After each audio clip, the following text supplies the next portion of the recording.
Welcome, welcome. You're here at Fiction Moon. Today we present to you, What If Harry Discovered He Was a Chaos Sovereign at age 6 and Erased the Dark Lord from Existence? Like and subscribe if you want more awesome stories. Sit back, relax, and enjoy. Chapter 1, The Boy Who Unmade Him. The cupboard under the stairs smelled like dust and old wood and the particular staleness of air that hasn't moved in years. Harry Potter had lived in it long enough that he'd stopped noticing the smell. What he noticed instead were the pipes. One ran along the ceiling and knocked twice every morning at 6:30, reliable as a clock, which was how he knew what time it was since he didn't own a clock. He noticed the thin strip of light under the door that told him whether it was day or night. He noticed the way the spiders built their webs in the upper left corner and then abandoned them, week after week, as if they kept changing their minds. He was 6 years old and he had learned to be very, very good at noticing things. It was a Tuesday in July when everything changed. Harry knew it was Tuesday because on Tuesdays Aunt Petunia watched her television program at 2 in the afternoon and went quiet for exactly 1 hour, which was the best hour of the week because quiet in the Dursley house meant safe. He'd been using the hour to think, which was his favorite thing to do and the one thing no one could take away from him, when he heard Uncle Vernon on the phone in the hallway. "Tell you, the boy is strange, Gerald. I don't mean normal strange. I mean the other kind." Harry went very still. "Last week he was in the garden and I swear the weeds they just stopped. Everything just stopped. Like a photograph. I don't know how to explain it." A pause. "No, I haven't told Petunia. She'd only, yes, I know. I know." Harry pressed his ear against the cupboard door. He knew what Uncle Vernon was talking about, because Harry had been noticing that too, the way the world sometimes went quiet in a way that had nothing to do with sound. The way, when he was frightened or angry or very sad, the air around him seemed to get thick, like it was waiting for something.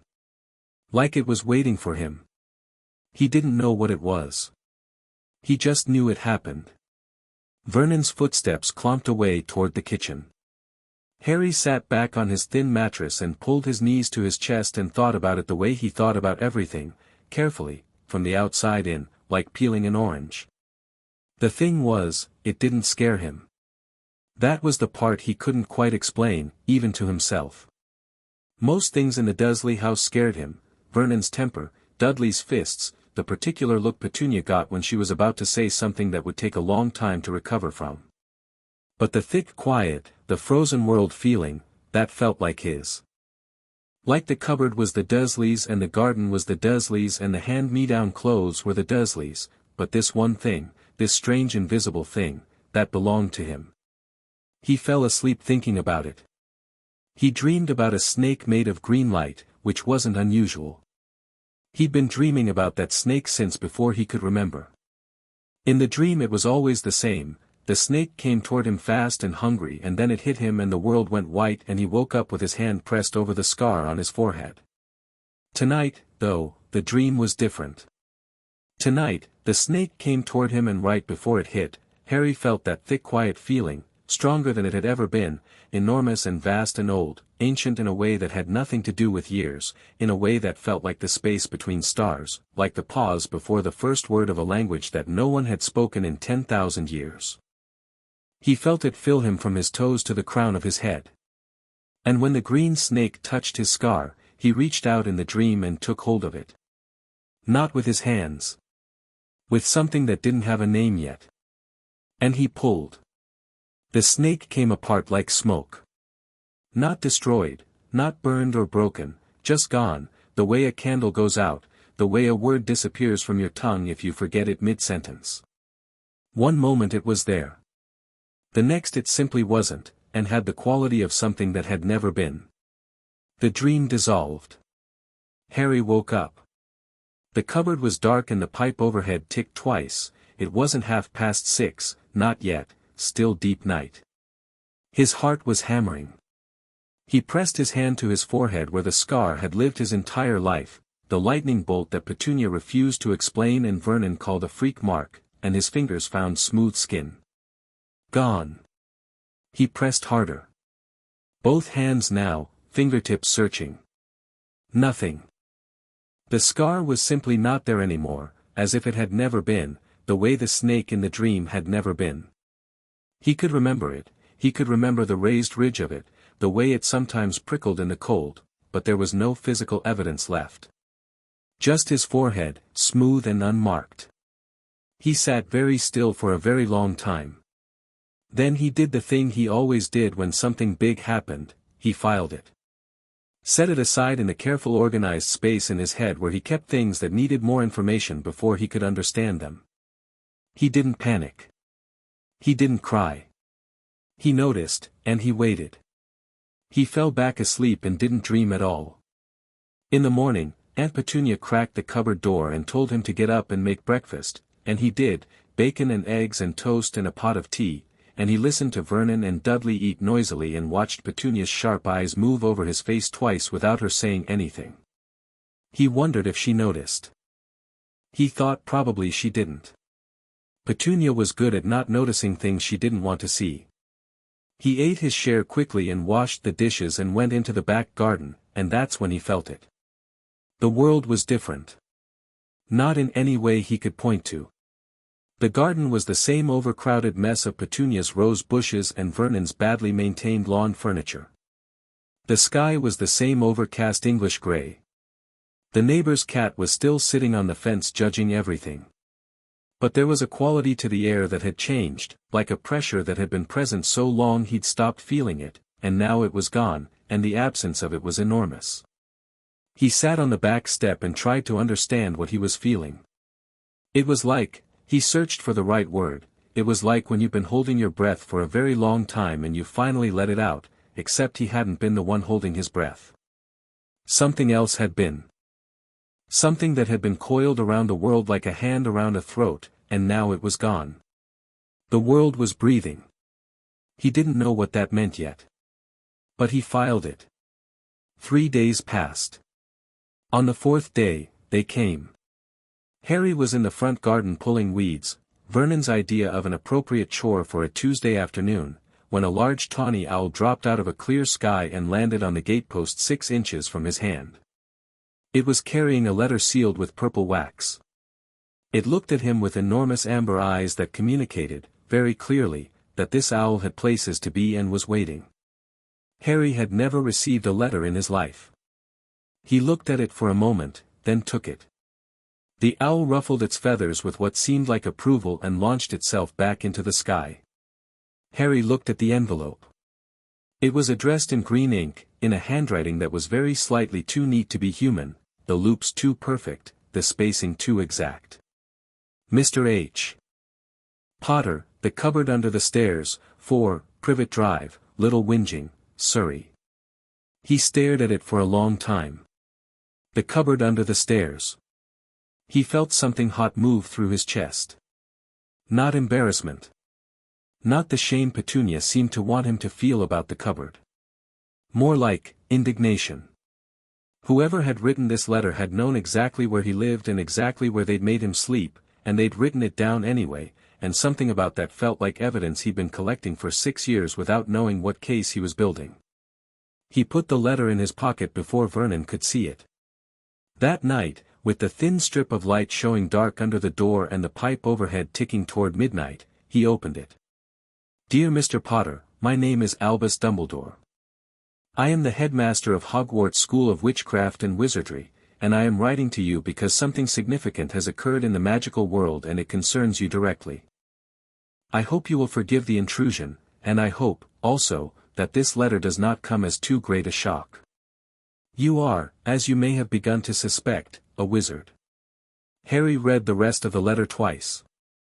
Then he folded it very precisely along its original creases and thought about what it said. It said that something had happened 5 years ago, something involving Harry and a dark wizard named Voldemort, and a curse that should have killed Harry and hadn't, and that as a result the magical world considered him something of a symbol. It said that Dumbledore had been monitoring the situation. It said that recently, 4 days ago, there had been a disturbance, a magical event of extraordinary magnitude, and that Dumbledore would very much like to visit. It didn't say what the disturbance was. It didn't say what Voldemort was. Harry noticed both omissions. He wrote back in pencil on the only paper he could find, which was the back of one of Dudley's abandoned worksheets. Dear Professor Dumbledore, yes, you can visit. I already know I'm a wizard. Come whenever you like. Harry Potter. He left it on the back step and went to sleep. The owl was there when he woke up. Dumbledore arrived on Thursday. Harry knew he was coming before the doorbell rang, because the air did something interesting about 30 seconds before, a sort of shimmer, like heat haze, but purposeful, and Harry came down from his cupboard and stood in the front hallway waiting when the knock came. Not a doorbell. A knock. 3 careful raps, the kind that assumed they'd be answered. Vernon got there first, which was unfortunate. Harry watched from the hallway as Vernon opened the door on an old man wearing robes the color of the sky right before a storm, that deep blue-purple that looks like it's deciding whether to stay or break, with a long silver beard and half-moon spectacles, and Vernon's face went through about 4 different stages of alarm before settling on aggressive confusion. What is this? Who are you? My name is Albus Dumbledore, said the old man pleasantly. I believe we have corresponded before, though briefly, and perhaps not with sufficient, His eyes, very bright blue, had moved past Vernon to where Harry was standing in the hallway. Hello, Harry. Hello, said Harry. Vernon turned. He looked at Harry. He looked at the old man. His face went the color of old putty. How did you?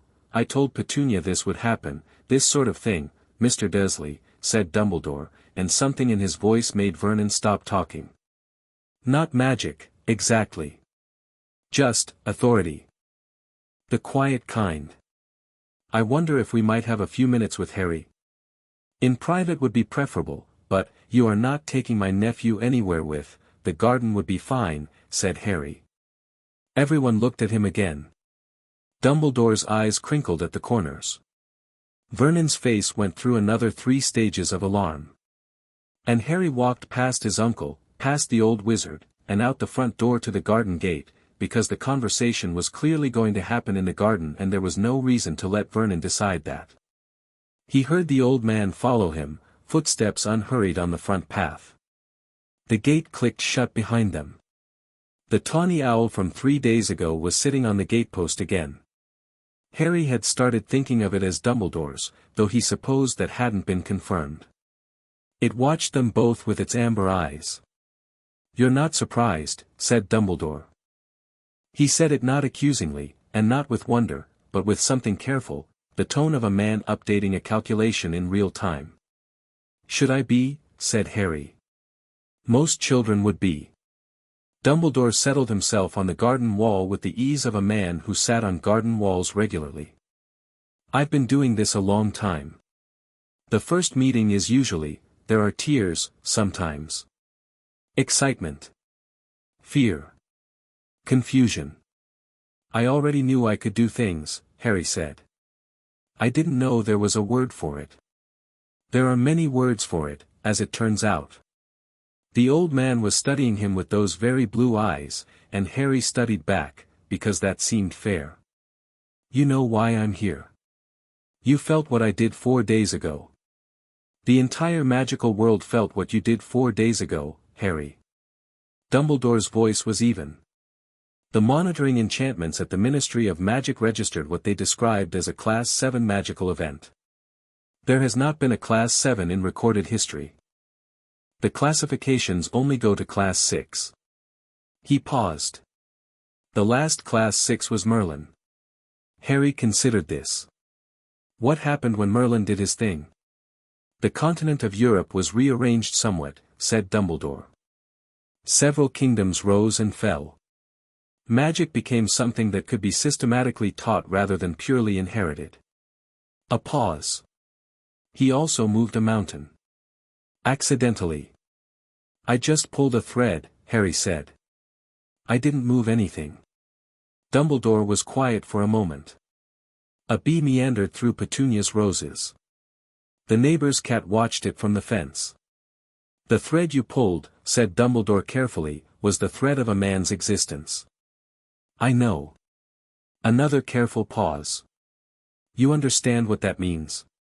What you did to, he was on my scar. Harry touched his forehead, the habit of 6 years, and then the small surprise of smooth skin. I could feel him. In the dream. He'd been there my whole life, I just didn't know he was there until he wasn't anymore. He looked at Dumbledore directly. Is he gone? Completely gone. Dumbledore looked at him for a long time. The blue eyes were not unkind. But they were doing something complicated. Yes, he said finally. Completely gone. Not dead, I want you to understand the distinction, because it is important. Not killed. Not destroyed. Simply, he searched for the word. Unmade, said Harry. Dumbledore breathed out slowly. Yes. Unmade. There is no trace of him anywhere. Not in the world of the living. Not in the world of the dead. No residual magic. No lingering consciousness. As if he had never been. He took off his half-moon spectacles and cleaned them on his robe, which Harry recognized as something people did when they needed a moment. In 5,000 years of recorded magical history, there is no known ability to do this. There are curses that kill, enchantments that bind, spells that strip magic from a person. But to simply unmake, to reach into the fabric of existence and remove something from it entirely, what am I? Said Harry. Dumbledore put his spectacles back on. He looked at Harry with an expression that was something Harry would not be able to name until he was much older, something between awe and grief, and he wasn't sure which one was for Harry and which one was for something else. The old texts call it chaos sovereignty, he said. It is a primordial magical inheritance, not a skill that can be taught or a gift that can be developed. It simply is, the way gravity simply is. The last documented chaos sovereign lived approximately 4,000 years ago. We have their name. We have a few fragmented accounts of what they did. He folded his hands in his lap. One of the accounts says that they once stopped a war by standing in the middle of a battlefield and becoming so fundamentally wrong, so contrary to what the universe expected to be there, that both armies ran. Harry thought about that. Did it work? The war stopped. That's efficient, said Harry. The corner of Dumbledore's mouth moved. Something like a smile, though he seemed uncertain whether smiling was the right response. Harry, he said, and his voice shifted, gentler now, but with that careful quality still running underneath it. What you've done, removing Voldemort, has consequences that ripple through the entire magical world. The people who followed him, who gave up everything to serve him, they are now without their purpose. Some will be relieved. Some will be dangerous. The Ministry of Magic is currently in what I would describe as a controlled panic. There will be questions. There will be people who want to find out what you are and what you can do, and some of those people will want that information for reasons that are not. Are you one of them? Said Harry. Dumbledore stopped. Harry looked at him steadily. You're being very careful about everything you say. You explained what I am before you explained anything else. You're sitting on the wall instead of standing, which makes you smaller, which is probably on purpose. You haven't mentioned anything about where I live or how I live, even though it's on the letter, which means you know and you've decided not to mention it yet. Harry tilted his head slightly. I'm just wondering if you want something from me. Most people who are this careful want something. The old man was quiet for a full 5 seconds. Then he laughed, not his polite laugh from before, but a real one, surprised out of him. You are, he said, not what I expected. What did you expect? A frightened child. I'm not frightened, said Harry. No, said Dumbledore. You're not. He looked at Harry with something more honest in his face now, the careful quality still there, but the performance of it less. To answer your question, yes, I want something from you. I want you to be safe, and I want the magical world to be safe, and I want, he paused. I have spent 40 years preparing for a particular version of events. A prophecy, a dark wizard, a chosen boy. The version I prepared for no longer exists. What I want, if I'm being honest with you, is to understand what version I'm living in now. Harry thought this was probably the most honest thing the old man had said since he'd arrived. I can tell you what I know, said Harry. Which isn't much yet. That would be a start. Harry sat on the garden wall beside him, which was slightly wobbly and smelled of lichen. I've been able to do things since I was small. Not spells, I don't know any spells. Just, the world listens, sometimes. If I needed to. I didn't know what it was. I thought everyone's world was like that for a while, and then I figured out they weren't. He looked at his hands. They were the hands of a 6-year-old, too small and slightly dirty from the garden. They didn't look like the hands of something primordial. For days ago I dreamed about a snake made of green light and it came at me the way it always does, and this time I took hold of it. Whatever it was, Voldemort, the scar, the connection, I held onto it and I pulled, and it came apart. He looked up. I didn't decide to do it. It just felt like the right thing. Like, you know when you're walking and you start to fall, and your body catches itself before your brain knows what's happening? Dumbledore was very still. Reflex, he said. Like that. The old man was quiet for a moment. In the garden behind them, a bird started up and then thought better of it. Harry, said Dumbledore slowly. The soul fragment in your scar, Voldemort placed it there, accidentally, the night he tried to kill you. When he cast the killing curse and it rebounded, part of his soul was torn and lodged in you. That is what you felt in the scar. That is what you pulled. He was choosing his words with visible care now. What concerns me is this: Voldemort made other safeguards. Other pieces. Hidden objects, scattered. I had located some of them and had a plan to find the rest. With Voldemort gone from existence, those objects are now simply objects. The connection that animated them is severed. He looked at Harry. I want you to understand that I believe what you did was right. I want to be absolutely clear about that. I simply also believe that the world after this moment is going to be complicated. It was already complicated, said Harry. Dumbledore smiled. Yes. It was. They sat on the garden wall for another half-hour. The sun came out from behind the overcast sky and the roses smelled the way roses smell in July, and the neighbors eventually gave up judging them and left. Dumbledore asked questions, careful ones, gently probing, about what Harry could do, had done, felt when he did it. Harry answered honestly because he didn't see any reason not to, and because something in him recognized that the old man was frightened in the way that smart people get frightened, not screaming but quietly, doing math in his head, running numbers on outcomes. What happens next, said Harry, when the questions wound down. Next, said Dumbledore, is somewhat up to you. I had a plan.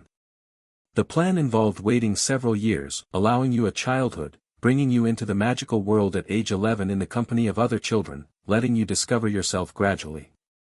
He glanced at Harry sidelong. I imagine that plan requires some revision. I'm not going back in the cupboard, said Harry. It was the first time he'd said it out loud. The words landed in the July air with a weight that surprised him.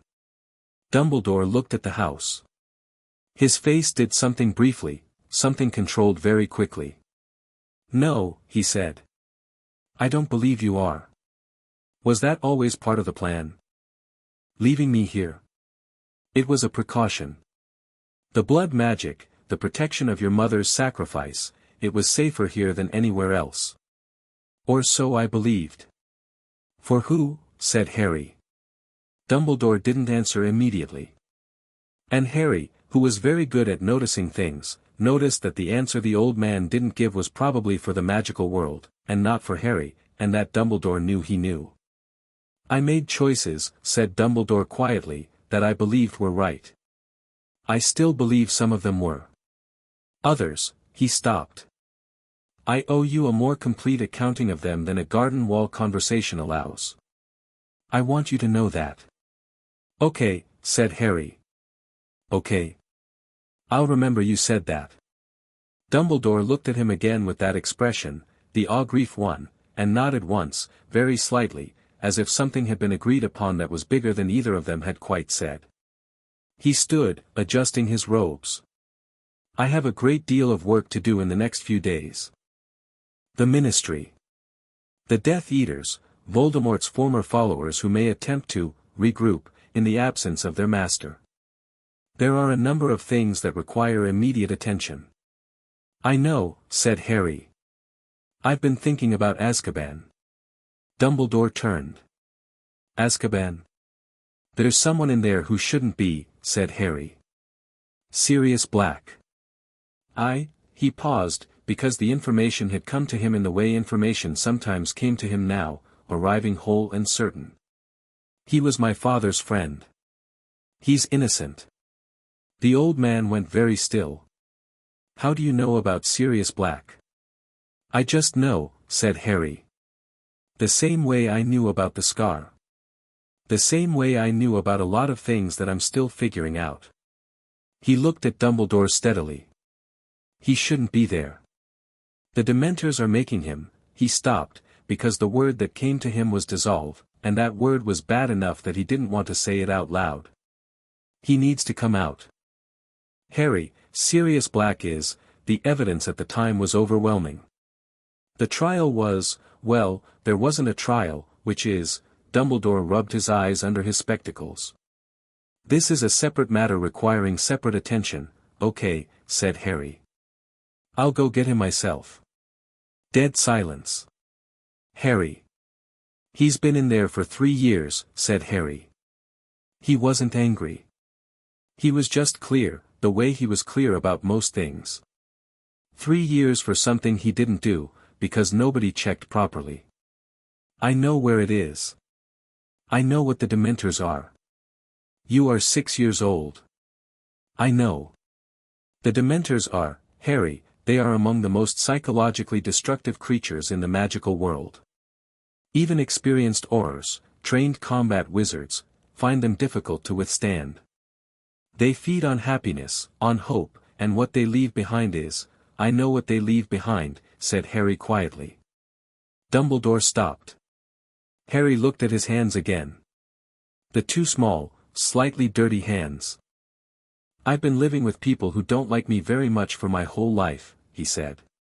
Cold and dark and someone telling you that you're nothing, I know what that feels like. And I know what it's like to find out that the cold and the dark don't actually reach all the way down, because there's something at the bottom of you that isn't cold. He looked up. I'm not going there tomorrow. But I'm going. Dumbledore stood on the garden path and looked at this 6-year-old child on the garden wall and said nothing for a long moment. Then he took off his spectacles again and rubbed the bridge of his nose. I see, he said. Then I will look into Sirius Black's case. If he is indeed innocent, there are legal channels. How long will that take? With the Ministry in its current state, how long? Dumbledore met his eyes. Months. Possibly a year. You have 2 months, said Harry. If it takes longer than that, I'll go myself. The bee came back through the roses. Somewhere down Privet Drive, a child on a bicycle went past, laughing at something. The ordinary afternoon continued in its ordinary way, perfectly indifferent to the conversation happening at number 4. Dumbledore put his spectacles back on. 2 months, he said, as if testing the shape of the deadline. I'm not being unreasonable, said Harry. A year is unreasonable. 2 months is tight but doable if you actually try. Have you been negotiating long? First time, said Harry. Did I do it right?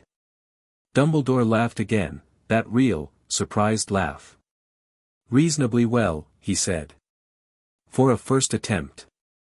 He turned to leave and then stopped with his hand on the gate, and without turning around said, Harry. Your living arrangements, I will see to them. I know you will, said Harry. Something in his tone made the old man glance back, just briefly. Harry was still sitting on the garden wall with his hands in his lap, looking out at the street where the child on the bicycle had long since disappeared, and he looked exactly like a 6-year-old. Small and slightly dirty and completely contained.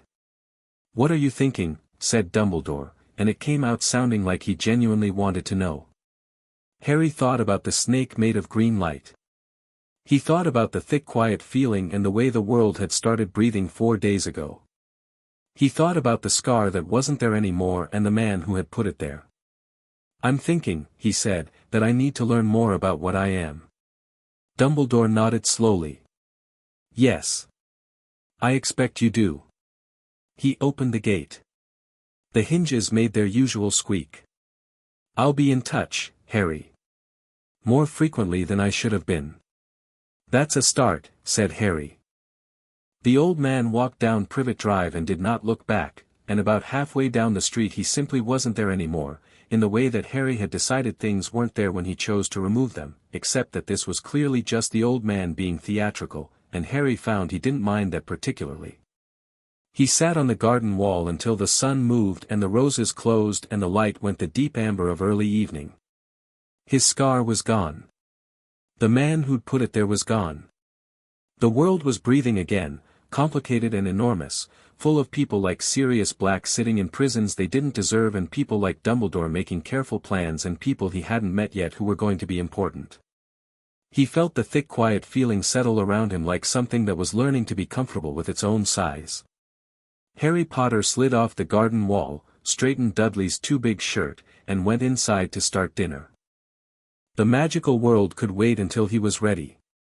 Chapter 2, The Weight of an Empty Throne. The Ministry of Magic was, in Cornelius Fudge's considered opinion, currently on fire. Not literally. Though if someone had told him on Monday morning that the building would be literally on fire by Thursday, he would have found that preferable to the actual situation, because literal fires could be put out with water and a firm memo to the maintenance department. What was happening now could not be put out with anything Fudge had in his immediate toolkit, which was considerable, and the fact that his toolkit was failing him was producing a low, sustained panic that had taken up residence behind his left eye. It had started at 3:47 a.m. on Sunday. Every monitoring enchantment in the Department of Mysteries had triggered simultaneously. Not sequentially, simultaneously, which was supposed to be impossible, because the enchantments were designed on independent frequencies to prevent exactly that kind of cascade failure. The on-call unspeakable, a phlegmatic woman named Croker who had been doing this job for 22 years and had the personality of a particularly weather-beaten cliff face, had apparently walked into the monitoring room, looked at the readouts, and sat down very slowly on the floor. The readout said, Class 7 Magical Event. Location, Surrey, England. Duration, 0.4 seconds. Source, unknown. Consequence, complete metaphysical cessation of Target Designate 1. Target Designate 1 was what the Department of Mysteries called Voldemort, because writing his name on official documents caused the ink to bleed. Complete metaphysical cessation meant, as far as anyone could work out, that he was gone. Not dead. Dead things left traces, residual magic, a body, a ghost if the conditions were right. Gone the way a word goes when you erase it so thoroughly the paper forgets it was ever written on. Fudge had been called at 4 in the morning and had been awake ever since, which was now going on 4 days, and he was surviving on black coffee and the kind of stubborn denial that had served him well through previous crises. "Tell me again," he said to the assembled heads of department, all of whom were sitting around the round table in the emergency briefing room looking as though they'd also not slept in 4 days, "why we cannot simply announce that you know who is defeated and leave out the specifics." "Because the specifics," said Croker, who had apparently recovered from her floor moment and was now the most composed person in the room, which was alarming, include the fact that a 6-year-old child in Surrey eliminated the most powerful dark wizard in a century without a wand, without training, and without apparently waking up fully, and that the nature of what he did has no category in our existing understanding of magic. If that comes out through channels we don't control, and it will come out, the narrative will be significantly harder to manage.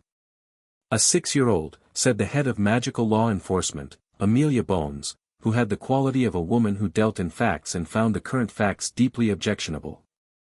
"You're certain?" "The location trace is Privet Drive, little whinging." We have a registered magical minor at that address, Harry James Potter, born July 31, 1980. Age 6. Croaker slid a folder across the table. Albus Dumbledore visited the address 2 days ago. He was there for, she checked her notes, 1 hour and 40 minutes. Everyone looked at the folder with the expression of people who very much did not want to open it. Fudge opened it.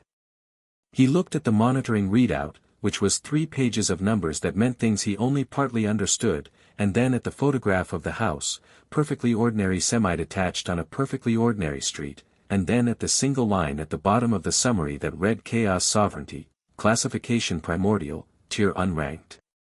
What does Tier Unranked mean? He said. It means, said Croaker, that we don't have a tier for it. That doesn't, it means our scale goes up to 10, she said. Whatever this is goes higher than 10. We don't know by how much. The room was very quiet. Right, said Fudge. Right. And Dumbledore is handling this? Dumbledore is aware, Dumbledore was at the house, said Amelia Bones. What happened at the house we don't know, because surprisingly the old man doesn't file incident reports. What we do know is that when he left, the monitoring enchantments on the property registered a significant shift in, she looked at Croaker. Ambient acceptance, said Croaker. The child became aware of what he is. Before the visit, the power was operating on pure instinct. After, it's still instinct, but it's conscious instinct. The difference between a sleeping lion and a waking one. Fudge put the folder down. He picked up his coffee. He put his coffee down. I want a full brief on this, Chaos Sovereignty, the historical precedents, everything we have, on my desk by morning, he said. And I want someone to find out what Dumbledore is planning. Quietly. I can tell you what Dumbledore is planning, said Amelia Bones. He's planning to manage this the way he manages everything, slowly, carefully, and in a way that works out for the boy and for the greater good and incidentally leaves the ministry out of the significant decisions until it's too late to argue with the outcome. She said it without rancor, as a statement of observable fact. Fudge rubbed his eyes. And the Death Eaters? The Voldemort's people? In freefall, said the head of the Auror office, a broad-shouldered woman named Scrimgeour who had the voice of someone used to briefing bad news without flinching. We've had 17 surrenders in the last 48 hours. People claiming they were under the Imperius curse, people just, appearing at ministry gates. Some of them are probably telling the truth. Some of them are lying. Some of them, she paused, some of them are genuinely lost. They built their whole world around a man who's not there anymore. Now they're just people with dark marks and no one to be loyal to. Some of them will find someone, said Croaker. Yes, said Scrimgeour. Some of them will. Harry didn't know about any of this, because nobody told him, which he thought was probably something he was going to have to address at some point but not yet. What he knew was that 2 days after Dumbledore's visit, his living arrangements changed. It happened abruptly and without much ceremony, the way things in the Dursley household usually happened. Vernon informed him over breakfast that he was being moved to Dudley's second bedroom, which was used primarily as storage for Dudley's discarded toys. He said it the way he said most things to Harry, without looking at him, addressing the corner of the room somewhere above Harry's left shoulder. Harry said, "Okay," and ate his toast and later moved his 3 possessions, a library book he'd borrowed and not returned because he didn't have a library card and the librarian had taken pity on him, a pencil stub, and a small smooth stone he'd found in the garden that was an interesting color, from the cupboard shelf to the bedroom. The bedroom had a window. He stood at it for a while, just that, stood at it and looked out at the back garden and the sky above it, grey and low and very ordinary, and let himself feel the difference between a window and no window. Then he went back to thinking about what he was.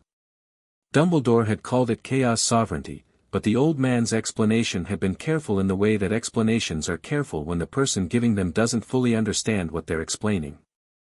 Harry had sat on that garden wall and listened and taken what was useful and filed the rest, and what he'd come away with was a name and a category and almost nothing else. What he actually knew, from experience, from the inside, was different. It was less like a power and more like a perspective. Like the way he'd always been able to see the shape of things, the way Petunia organized her cruelty, the way Vernon's anger had a pattern to it, the way the world had textures and currents if you paid attention. The chaos thing was that same noticing, but larger. Much larger. Like the difference between seeing a river from the bank and understanding the entire watershed. He could feel the shape of things. Systems. Connections. The threads that held things together and the threads that were stressed and close to breaking. He'd felt Voldemort as a thread that was wrong, not broken exactly, more like a thread made of the wrong material, a thread that didn't belong in the weave it was part of. And he'd pulled it, and the weave hadn't unraveled. The weave had settled. That was the part that felt important. He thought about this every evening at his window while the sky went through its colors. He also thought about Sirius Black, which was different and more urgent. The information about Sirius had arrived the way all his information arrived, complete and certain and without explanation, a fact that was simply true the way gravity was true. Sirius Black. Wrongly imprisoned. Dissolving. 2 months, he'd told Dumbledore. He was keeping count. The summer moved on. 3 weeks after Dumbledore's visit, an owl arrived with a package, not a letter, a package, rectangular and wrapped in brown paper and addressed in the same too-perfect handwriting. Inside was a book. Old, leather-bound, the cover stamped in silver with a symbol that looked like chaos and order eating each other, a snake in a circle, but the snake was made of fractals, endlessly small versions of itself. The title was stamped in Latin, De Potentia Prima. Of primordial power. There was a note inside the cover, this is the most complete account we have. It is incomplete. I am working on finding the rest. ADPS. I have spoken to Amelia Bones about the black matter. It is moving. Harry read the book 3 times over 2 weeks. It was written by a scholar who had personally witnessed the last Chaos Sovereign, a woman, the scholar said, though he used the word with a hesitation that suggested he wasn't entirely certain the category applied, in what was now the region of northern Mesopotamia, approximately 4,000 years ago. She had no name in the account, referred to only as the Unmade One, which Harry found unnecessarily dramatic but noted.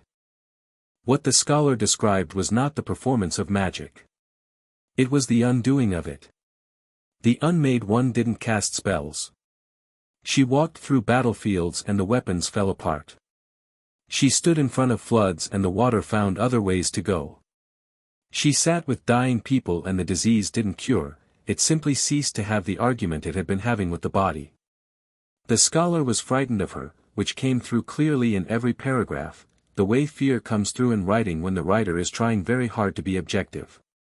But toward the end of his account, there was a single passage that Harry read 4 times. She told me, when I asked her whether she feared her own power, that power of this kind did not work the way other powers work. It is not a force applied from outside, she said.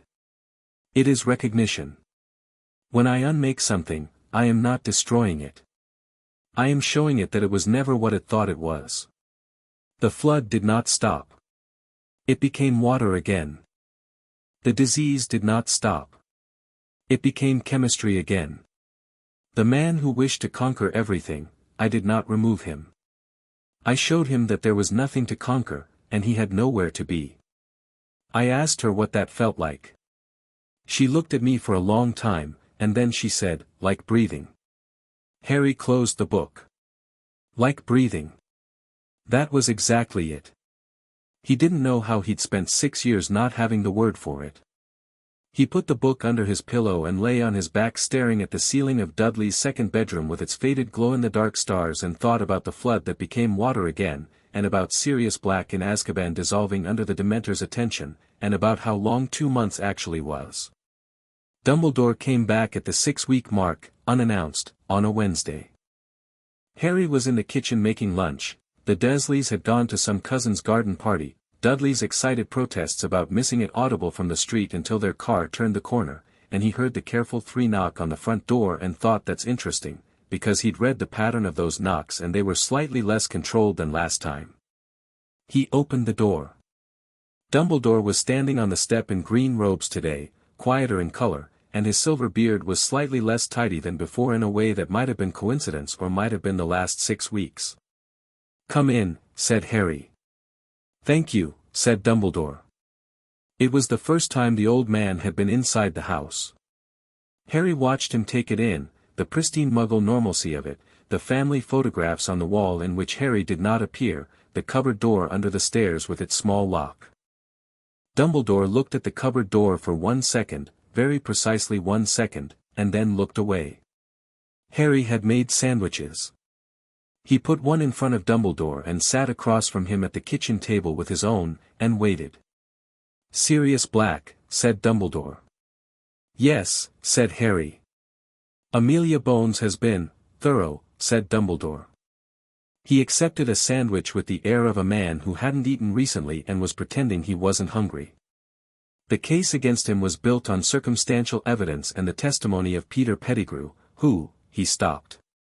Pettigrew faked his death that night and has been in hiding since. He was the actual secret keeper for your parents, Harry. He is the one who told Voldemort where they were. Harry had known this too, in the same complete and certain way. He hadn't mentioned it because he'd been waiting to see how long it took Dumbledore to arrive at it. "Where is Pettigrew now?" he said. "We don't, we have some indication that he has been living as a rat.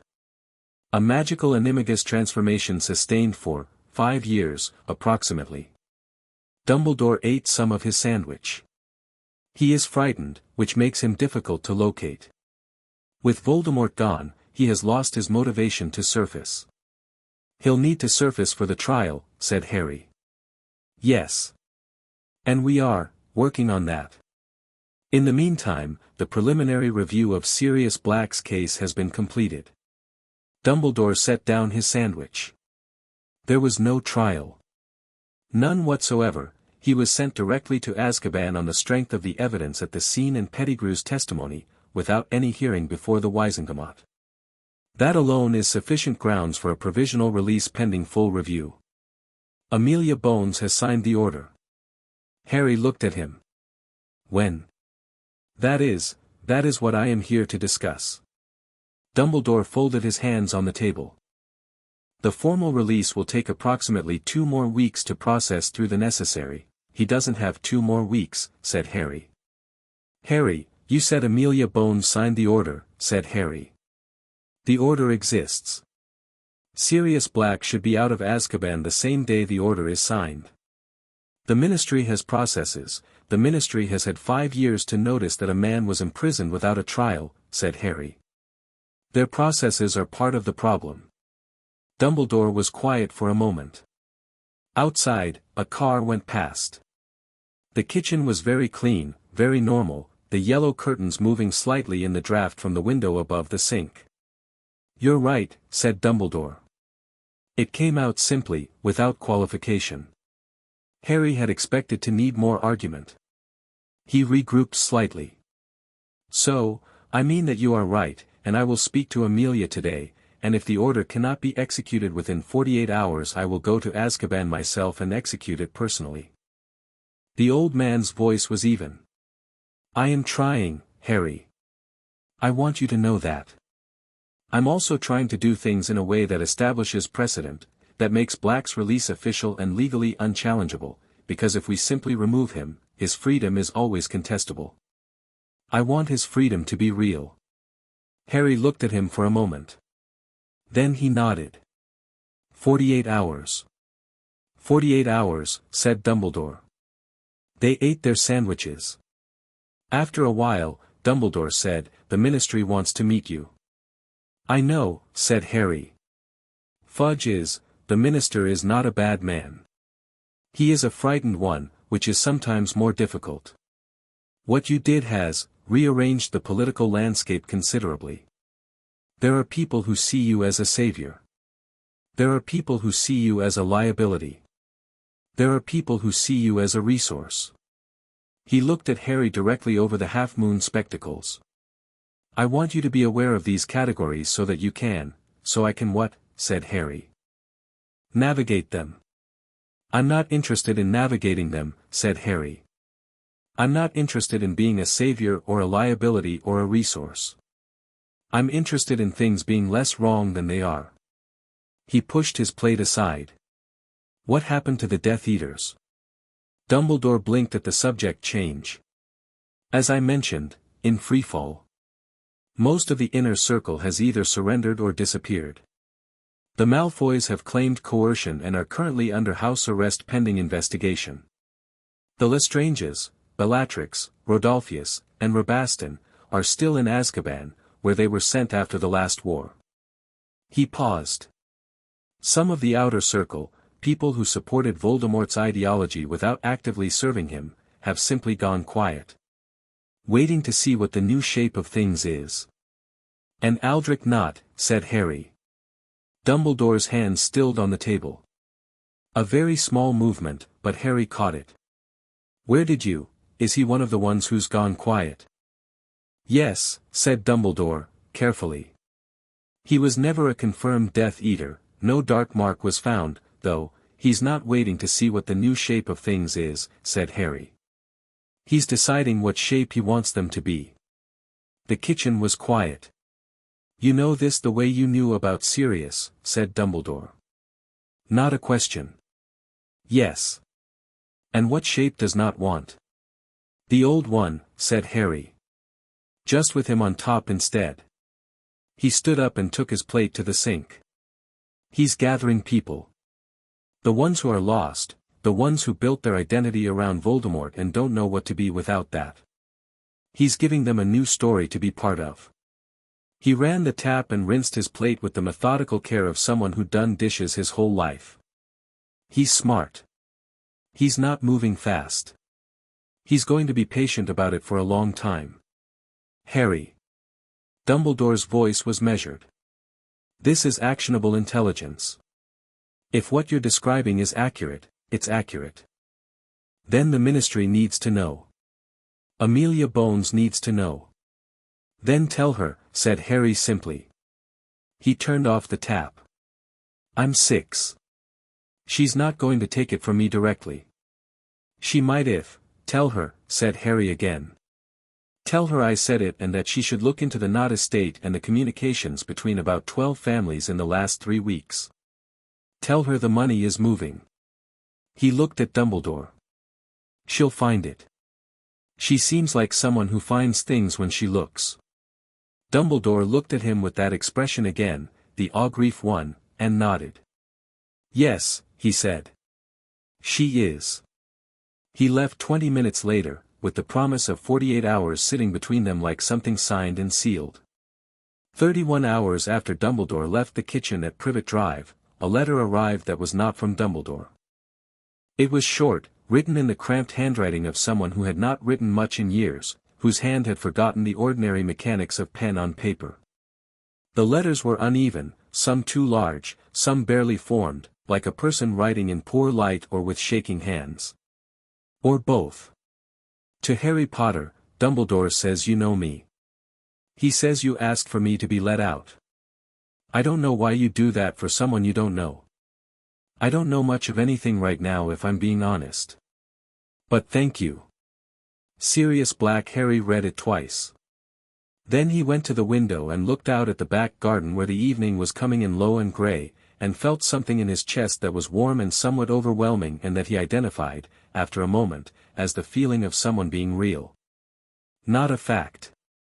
Not a thread in the weave of things. A person. He wrote back that evening on a clean sheet of paper that he'd asked Petunia for and she'd given him with the expression she always wore when she decided to give him something, as if the giving was something happening to her against her will.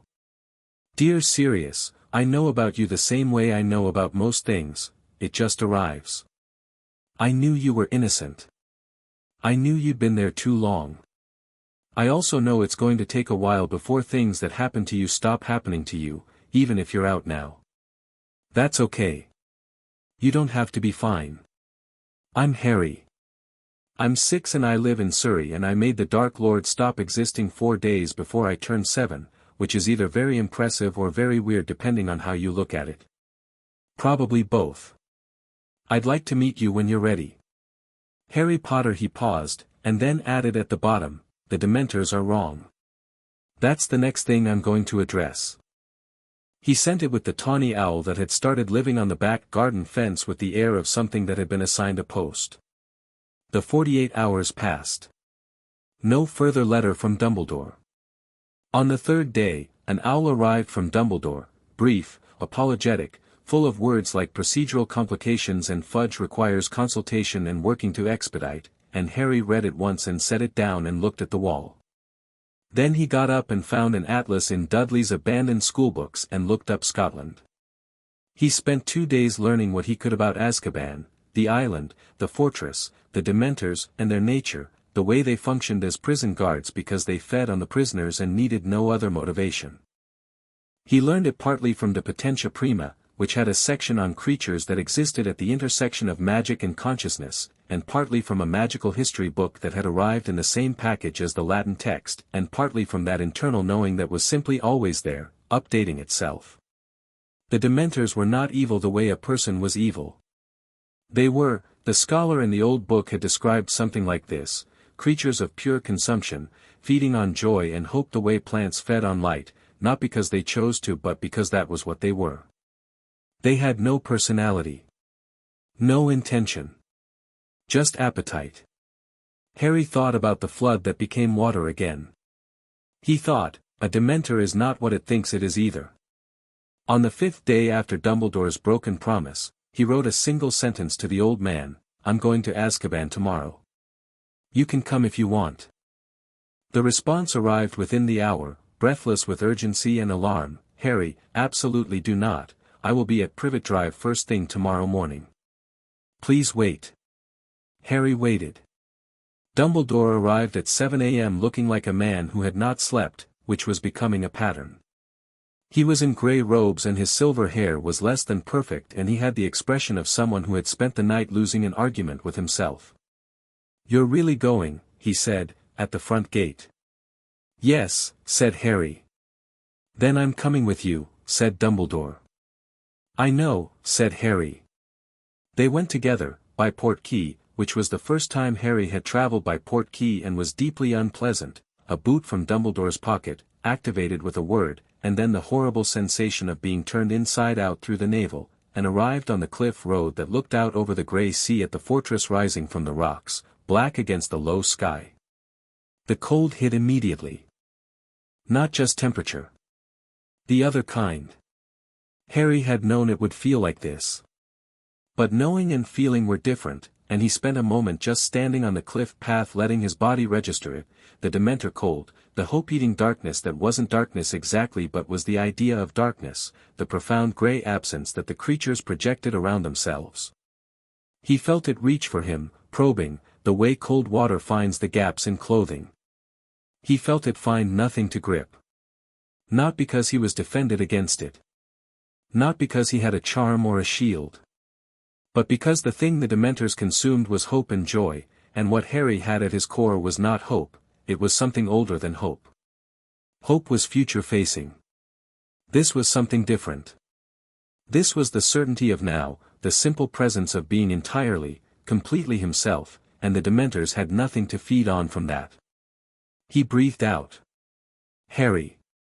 Dumbledore's voice was strained. The old man had produced a silver wand and a Patronus was forming around him, silver, enormous, some bird of prey Harry didn't have the name for yet, pushing the cold back. His face was tight with concentration. Harry, are you? I'm fine, said Harry. Let's go. He walked down the cliff road toward the fortress gates and the cold rolled off him like weather off stone. The Azkaban guards, human guards, ministry employees who rotated in shifts so no person had to endure the place longer than a week, saw them coming and there was a great deal of fuss and official alarm and 3 separate people telling them they couldn't be here without authorization. And Dumbledore produced documentation and argued with administrative impressive fluency while Harry stood slightly behind him and looked at the fortress. He could feel serious inside it. The same way he'd felt Voldemort, a thread, but this one not wrong exactly, just, stretched. Strained nearly to nothing. A thread that had been pulled at for 3 years and was still, barely, holding. The gates opened. They went in. The interior of Azkaban was the cold-made architectural, stone corridors that seemed to absorb light rather than reflect it, the silence of a place where sound had learned not to expect anything. The human guards walked quickly and didn't look at the cells. The Dementors were everywhere. They drifted through the corridors like smoke given height, their robed forms trailing the cold and the dark ahead of them.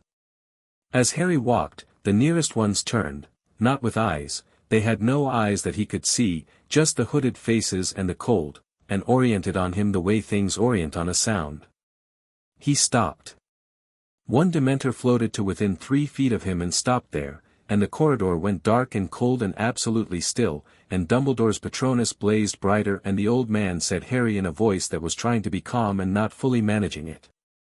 Harry looked at the Dementor. He looked at the shape of it, not its robes, not its form, but what it was underneath the form. The thread of it. He understood, very suddenly, what it had been before. Not what it had chosen to be. What it was. Something ancient, something that had gotten stuck, had wrapped itself in consumption because that was the only way it knew how to exist in a world that had no place for what it originally was. He didn't pull the thread. He just showed it to the thing. The Dementor stopped moving. The cold didn't lift, exactly.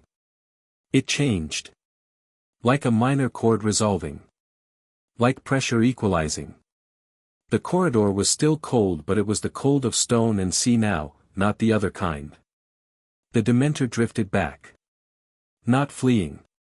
Just, returning to a place of less conflict. Dumbledore made a sound that was not quite a word. "It's okay," said Harry. "They won't bother us." "What did you?" Dumbledore started. "Later," said Harry, "because they were here for Sirius and that was the thing that mattered." "Which cell?" "They found the cell on the 3rd level." Sirius Black was a thin shape in the far corner, and Harry knew from the scholar's description in the old book that this was what the Dementors did, made you thin, made you small, pressed you down to whatever you could not bear to give up. Sirius had been pressed down to almost nothing. But not nothing. There was a thread still, faint but definite. Harry had felt it in the letter, the uneven handwriting, the honesty of "I don't know much of anything right now," and it was there, thin as wire and strong as wire. Dumbledore had the documentation. The Azkaban administrator, a miserable-looking man who had the bearing of someone perpetually apologizing for his own existence, reviewed it 3 times and then unlocked the cell.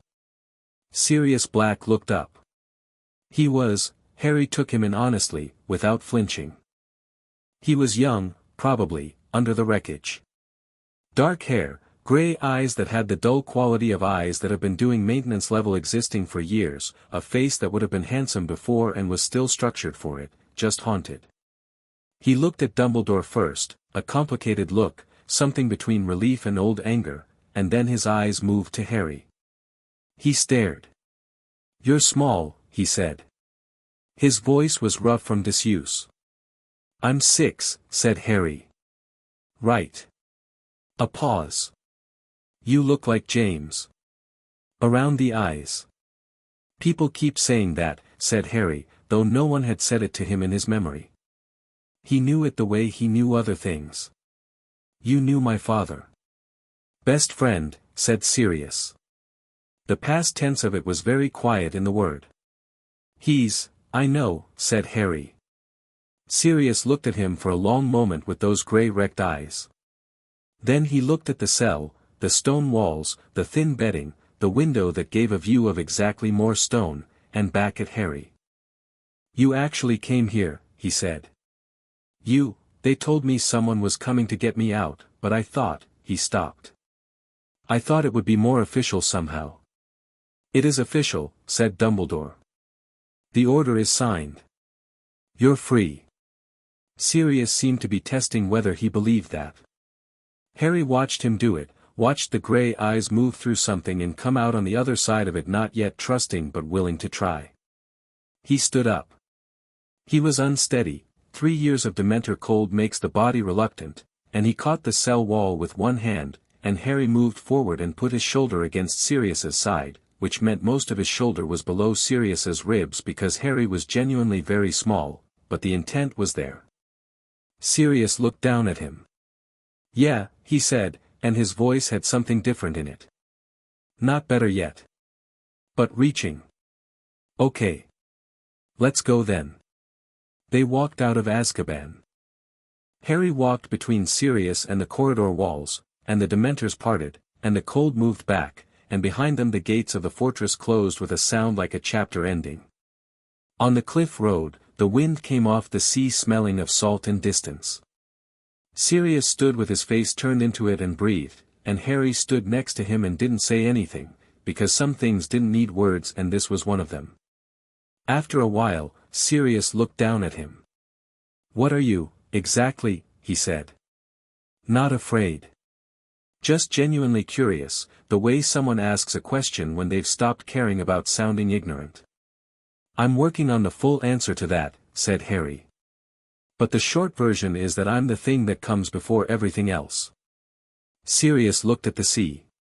Then back at Harry. "And you're 6. Nearly 7. That's a lot of information for nearly 7. "I read a lot," said Harry. Sirius laughed. It was short and rough, like a sound that hadn't been used in years and needed practice, but it was real, and it went out over the cliff road and the grey sea and the open sky. Behind them, Dumbledore stood a few steps back and watched the two of them, the thin, wrecked man and the small, still boy, and his face did something private and complicated that he folded away before either of them could see it. The wind came off the sea. The world breathed. Chapter 3, The Prison and the Free Man. Sirius Black had forgotten what tea tasted like. He sat at the kitchen table in a house that Dumbledore had arranged, a safe house in Edinburgh, tall and narrow, all dark wood and practical furniture and windows that actually let in light, and held a mug of tea in both hands and tried to remember how to be a person who drank tea at kitchen tables. His hands kept doing things without his permission. Tapping. Gripping too hard. The mug was thick ceramic, the practical kind that didn't break easily, and he was quietly grateful for that because he wasn't sure yet about his grip calibration. Harry sat across from him eating toast. He ate with the focused attention of someone who'd had reasons in their life to take food seriously, which Sirius clocked and filed in the part of his brain that was slowly coming back online. 3 days out of Azkaban. 3 days of walls that weren't stone, of windows, of the smell of actual food, of sleeping in an actual bed and waking up and the Dementor cold not being the first thing his nervous system processed. 3 days of Dumbledore coming and going with the brisk efficiency of someone managing a recovery, bringing potions from a healer who asked no questions and left no records. 3 days of Harry. That was the part Sirius was still working out. The kid had simply installed himself. Not intrusively. Not with noise or performance or the relentless cheerfulness that some people deployed around people who were unwell, as if enough brightness could paper over the dark. Harry just sat nearby and read his books and occasionally said things that were either very simple or very profound, and Sirius could never quite work out which, and somehow that was the most comfortable thing about the whole arrangement. "You're staring," said Harry, without looking up from his book. "You're interesting," said Sirius. "What specifically?" Sirius considered.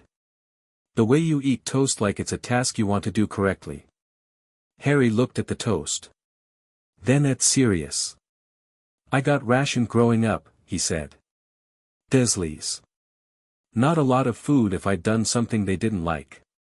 He said it the way he said most things, factually, without the particular tone people used when they were sharing something hard because they wanted a response to the hardness. Just information. Sirius found this simultaneously easier and more gutting than if the kid had cried about it. "Right," said Sirius. He drank some tea. "Dumbledore left you there." "Yes. And you seem fine about that." "I'm not fine about it," Harry said. "I just don't need to be angry about it right now. The angry part will come when it's useful." He turned a page. "Are you okay?" The question was so direct it almost knocked Sirius sideways. Not because it was unkind, because it was genuinely asking, without the hedge of how are you feeling or the social performance of if you want to talk. Just, are you okay? A real question expecting a real answer. No, said Sirius. But I'm better than I was. That's the right direction, said Harry. Sirius looked at him, this small, extremely contained child with James's eyes and some quality that was entirely its own, and felt something loosen in his chest. Not fixed. Just, loosening. Like a knot beginning to consider the possibility of not being a knot forever. Tell me about my parents, said Harry. Sirius set down his mug.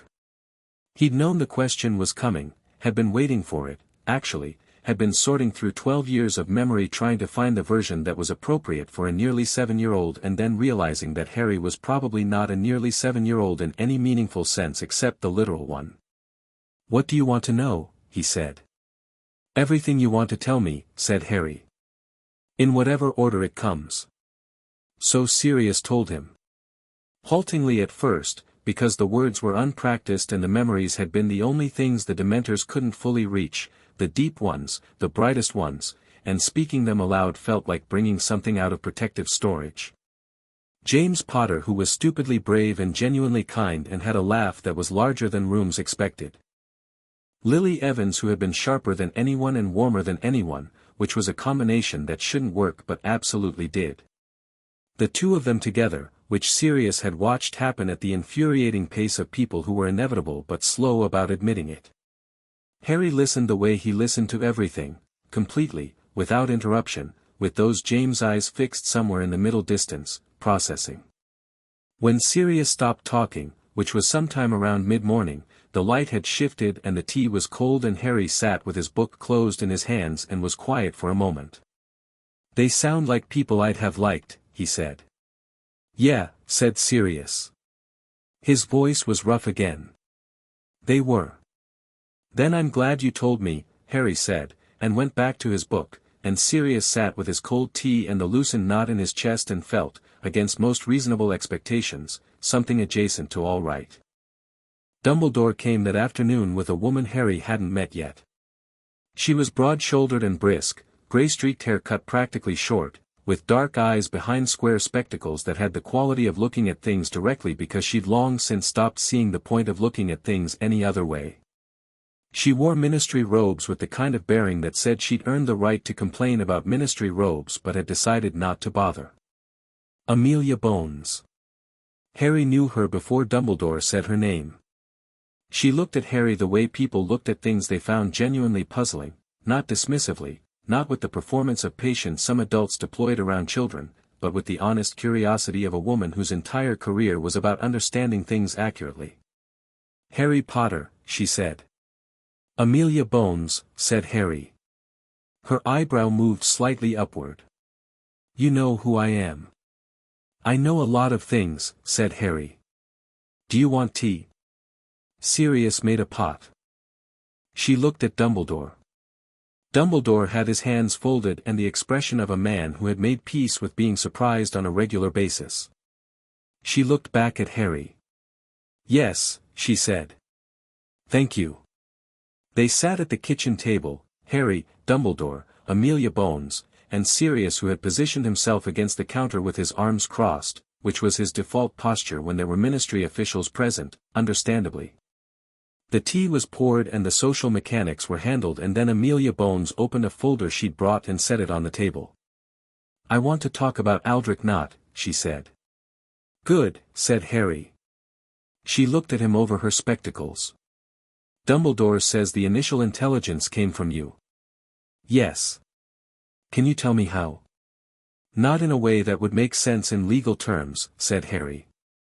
I just know things about systems and connections. I can feel when something is organizing itself into a particular shape. Knott is organizing. We found the money movement, said Amelia Bones. She said it the way people say things when they've confirmed a thing they'd been skeptical of and are revising upward. He's been extraordinarily careful. Shell accounts through Gringotts branches in 4 countries. Property acquisitions through front companies.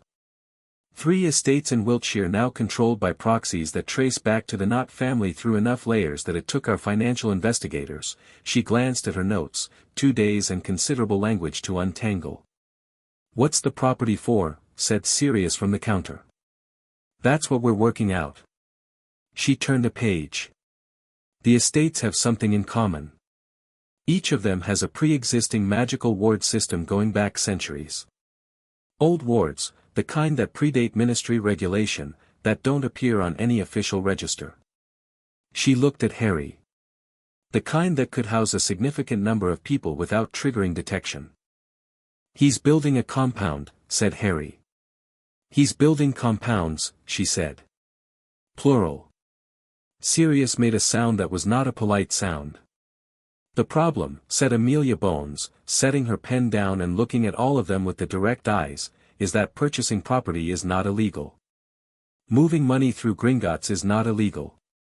Hosting people in estates is not illegal. What Knott is doing right now falls entirely within, she paused, with the expression of someone tasting something unpleasant, entirely within legal parameters. Until it doesn't, said Harry.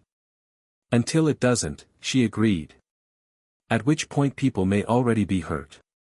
What do you want from me? Said Harry. She looked at him steadily. Information, if you can give it. And, she paused, and he could see her calibrating something, choosing words. And an understanding of what you're willing to do, if it comes to that. I'm not a ministry asset, said Harry. I know that. I'm not going to be deployed. I'm not asking you to be.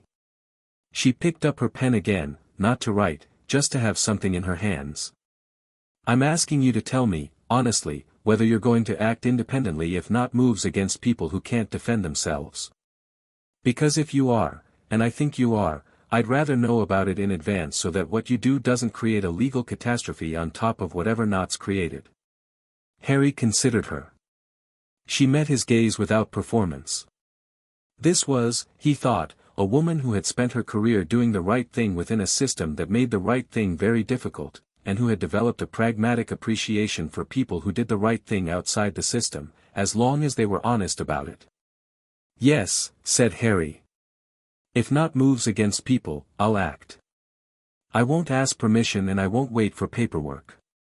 And what will that look like? Depends on what he does, said Harry. But I don't kill people. I don't destroy things. I redirect. Redirect, she said. Things that are going the wrong direction go somewhere else instead, said Harry. Or they stop being what they think they are. He looked at her steadily. Does that answer your question? Amelia Bones tapped her pen once on the table. It creates new ones, she said. But yes. Dumbledore had been quiet through this exchange, which Harry had noticed and appreciated. The old man was learning something, was learning that Harry didn't need intermediaries or advocates, that the best thing an ally could do in a room was observe. He was adapting, which Harry respected. There's something else, said Dumbledore. He said it with the careful tone that meant the something else was significant. The Department of Mysteries has formally categorized what you are. They're calling for a meeting. No, said Harry. Harry, not yet, said Harry. I'm not ready to be examined by people who want to measure me. When I'm ready, I'll come to them. On my terms.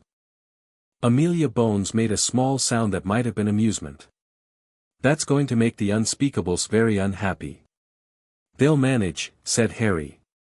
She looked at him for a moment longer, then closed her folder with a precise click and stood. I'll keep you informed about Knott, she said. And I'd appreciate the same in return. You'll have it, said Harry. She left with Dumbledore, who paused at the door and turned back. Harry, he said. There's one more thing I should tell you. Fudge has announced publicly that Voldemort has been defeated.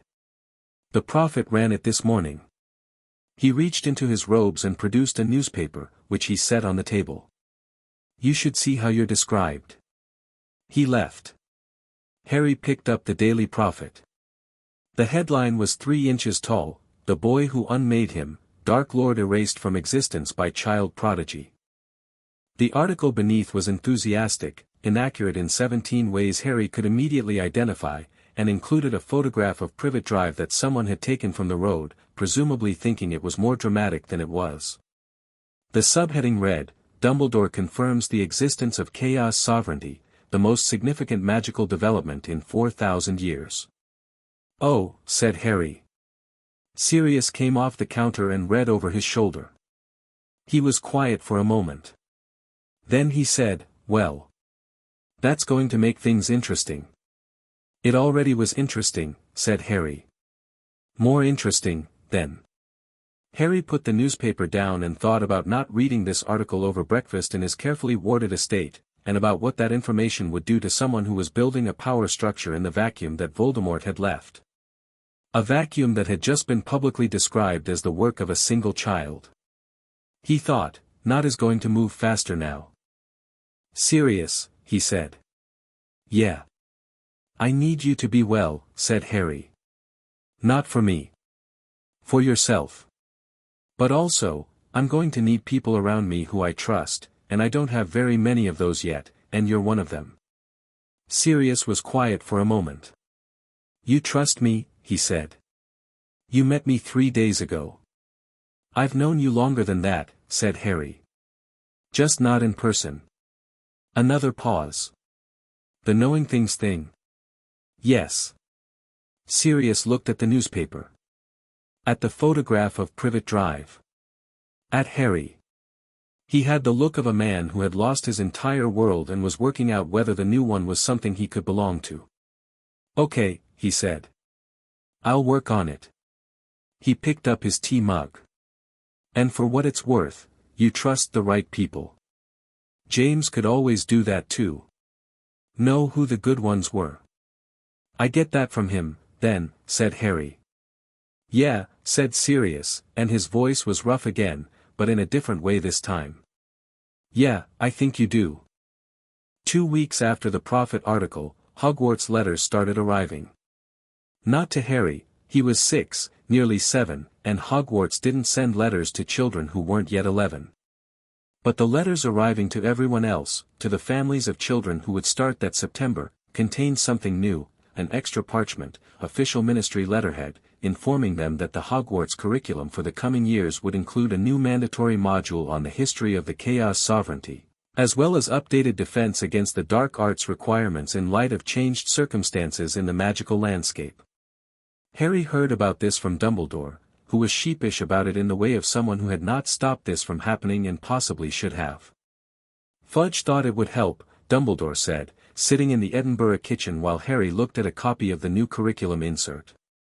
Context. Historical precedent.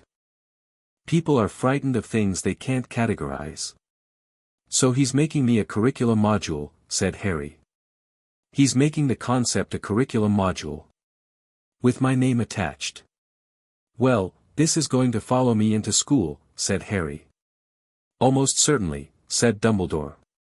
Harry set the insert down. He was, in 3 weeks, going to be 7 years old. He had read De Potentia Prima 4 times and had begun corresponding with 2 magical scholars that Dumbledore had connected him to, both elderly, both careful, both of whom addressed him in their letters with a formality that was either about his age or about what he was, and he suspected the latter. He had helped Sirius remember how to be a person, incrementally. He had given Amelia Bones intelligence that had resulted in 3 preliminary injunctions against not estate activities, which wasn't enough but was something. He had not been to school. Had not had a lesson. Had not met another child his age. He thought about that sometimes, in the evenings at the window. Not with longing exactly, more with the curiosity he brought to everything. What would it be like, to be ordinary? To be 7 and learning things at the pace 7-year-olds were supposed to learn them, without all of this? He thought, probably easier. He thought, but then Sirius would still be in Azkaban and not would have more time and there would be nobody paying attention to the things that needed attention. He didn't miss the version of himself that didn't exist. He just found it interesting to think about. Not moved 3 weeks after the Prophet article. Not against Harry. Not obviously against anyone. What Not did was more elegant than that, more patient, which Harry had predicted, but faster than Harry had expected, which was the thing he filed away as information about the man. What Not did was host a symposium. It was billed as a forum on magical heritage and cultural preservation, held at his Wiltshire estate, invitation only. 43 families received invitations. All of them were old families, some with Death Eater connections, some without, but all of them with the particular quality of families who believed that the magical world's hierarchy was not just a social structure but a natural order, and who had spent the last 5 years in varying degrees of anxiety about what happened when the person enforcing that order was gone. Not was answering their anxiety. Harry knew about the symposium because Dumbledore told him, and Dumbledore knew because Amelia Bones had a contact inside the not-social circle who had passed along the invitation. The official line was that there was nothing illegal about 43 old families getting together to talk about magical heritage. The unofficial line, the one that Amelia and Dumbledore were working with quietly, was that this was the first organizational meeting of what would become Not's power base, and what happened in that room would shape the structure of the opposition for years. "We should be there," said Sirius. He said it from the couch, where he'd been reading one of the books from Harry's collection with the reading posture of someone who hadn't read for 3 years and had just remembered how. He was looking better, the haunted quality still there but less dominant, less the first thing you saw. He'd started eating properly, which helped. He'd started cracking jokes again, which helped more. "We're not invited," said Dumbledore. We're not doing anything illegal," said Harry. Sirius looked at him.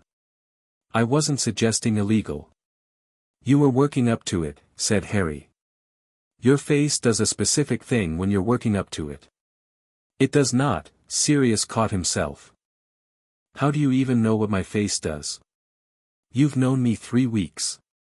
You make this expression," said Harry, and did a very accurate impression of the expression, eyebrows slightly raised and corners of the mouth slightly down, which was clearly "I have a plan that might be slightly illegal." Sirius stared at him. "James used to make that observation about me." "I know. Sirius pointed at him. "That's still very unsettling." "Sorry," said Harry, who wasn't. Dumbledore was maintaining a carefully neutral expression. "The question of the symposium," he said, redirecting. "Harry, what are you thinking?" Harry looked at the invitation that Amelia had sent over, elegant cardstock, Not's family crest in silver, the kind of design that communicated we are serious people with a serious tradition and this is all very respectable. He thought about 43 families sitting in a room getting organized around a narrative that Not had carefully constructed, the narrative that said, the old order needs to be restored, Voldemort was not wrong, just imperfect, and here is the new architecture of what he was trying to build. "I'm thinking," said Harry slowly, "that I'm not interested in stopping the symposium."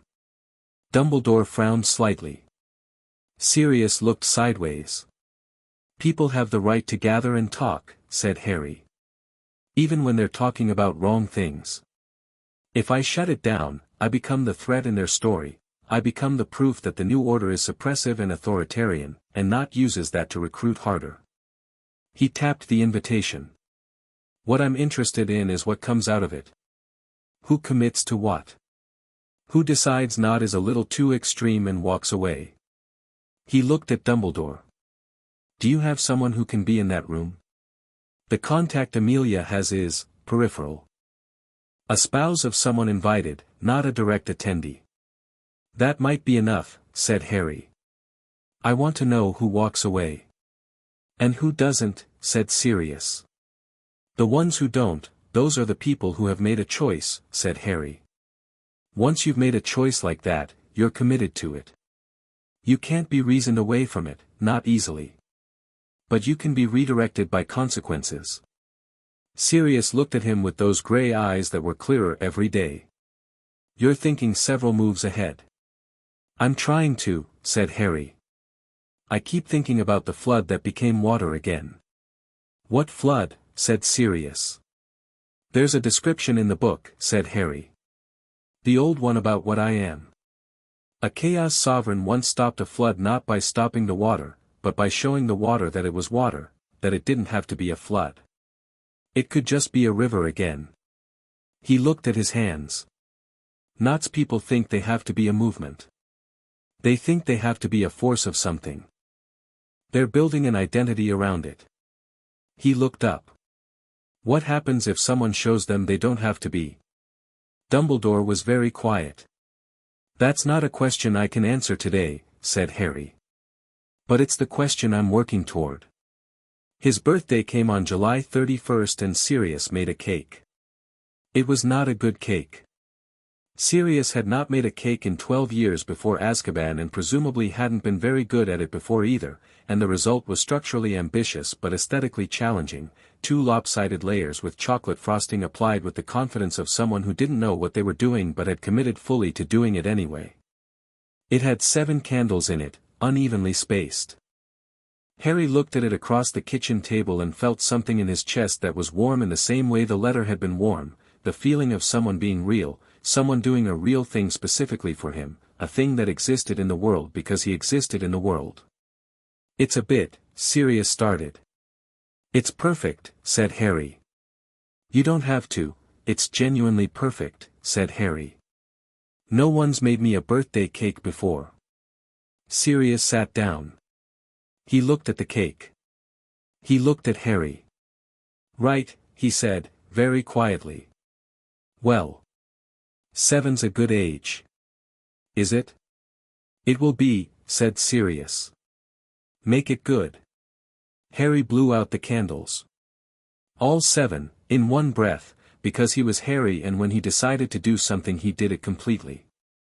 The smoke drifted up in the Edinburgh kitchen and the windows showed the afternoon, grey and ordinary and unremarkable in every external way, and Harry ate 2 pieces of the lopsided cake and Sirius ate 3 pieces, because Sirius was reclaiming the ordinary things with both hands and cake was one of them. Dumbledore arrived mid-afternoon with a gift, another book, naturally, and Harry didn't mind at all, and sat at the table and had a piece of cake and looked at the 2 of them with that private complicated expression he kept folding away. He's not hiding, you know, said Sirius, around a mouthful of cake. Who isn't, said Dumbledore. That look, said Sirius. He pointed his fork. The look like you're watching something you feel guilty about enjoying. We can see it. I don't know what you mean, said Dumbledore. Albus, said Sirius. A pause. Dumbledore looked down at his plate. The expression came out, the Augrif one, fully, not folded away. I made a great many decisions, he said, about how this was supposed to go. What the boy would be. What he'd need. What the world would need from him. He looked at Harry. And then there is the actual boy. And the actual boy is so comprehensively not what I was prepared for that I find myself, he stopped. Relieved, said Harry. Dumbledore looked at him. Yes, he said. Profoundly. Then the look is allowed, said Harry. He pushed the last piece of cake toward the old man. Have some more cake. Dumbledore took the cake. He ate it with the expression of someone for whom ordinary things have been a long time coming. Outside the Edinburgh afternoon, somewhere in Wiltshire, 43 families were gathering in a warded estate to plan the future they wanted. The world was organizing itself into shapes, the way it always did, the flood looking for the lowest ground, the current finding its channel. Harry Potter was 7 years old.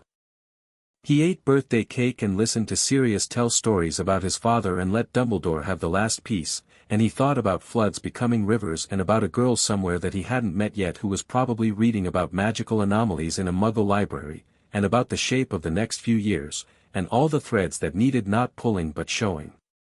He thought, I have time. He thought, I know what I'm doing. He blew out the last of the candle smoke with one breath and watched it go. Chapter 4, The Girl with the Logical Mind. The library in Lambeth was the kind of place that had decided it was going to be excellent despite everything. Despite the fluorescent light that flickered in the third aisle.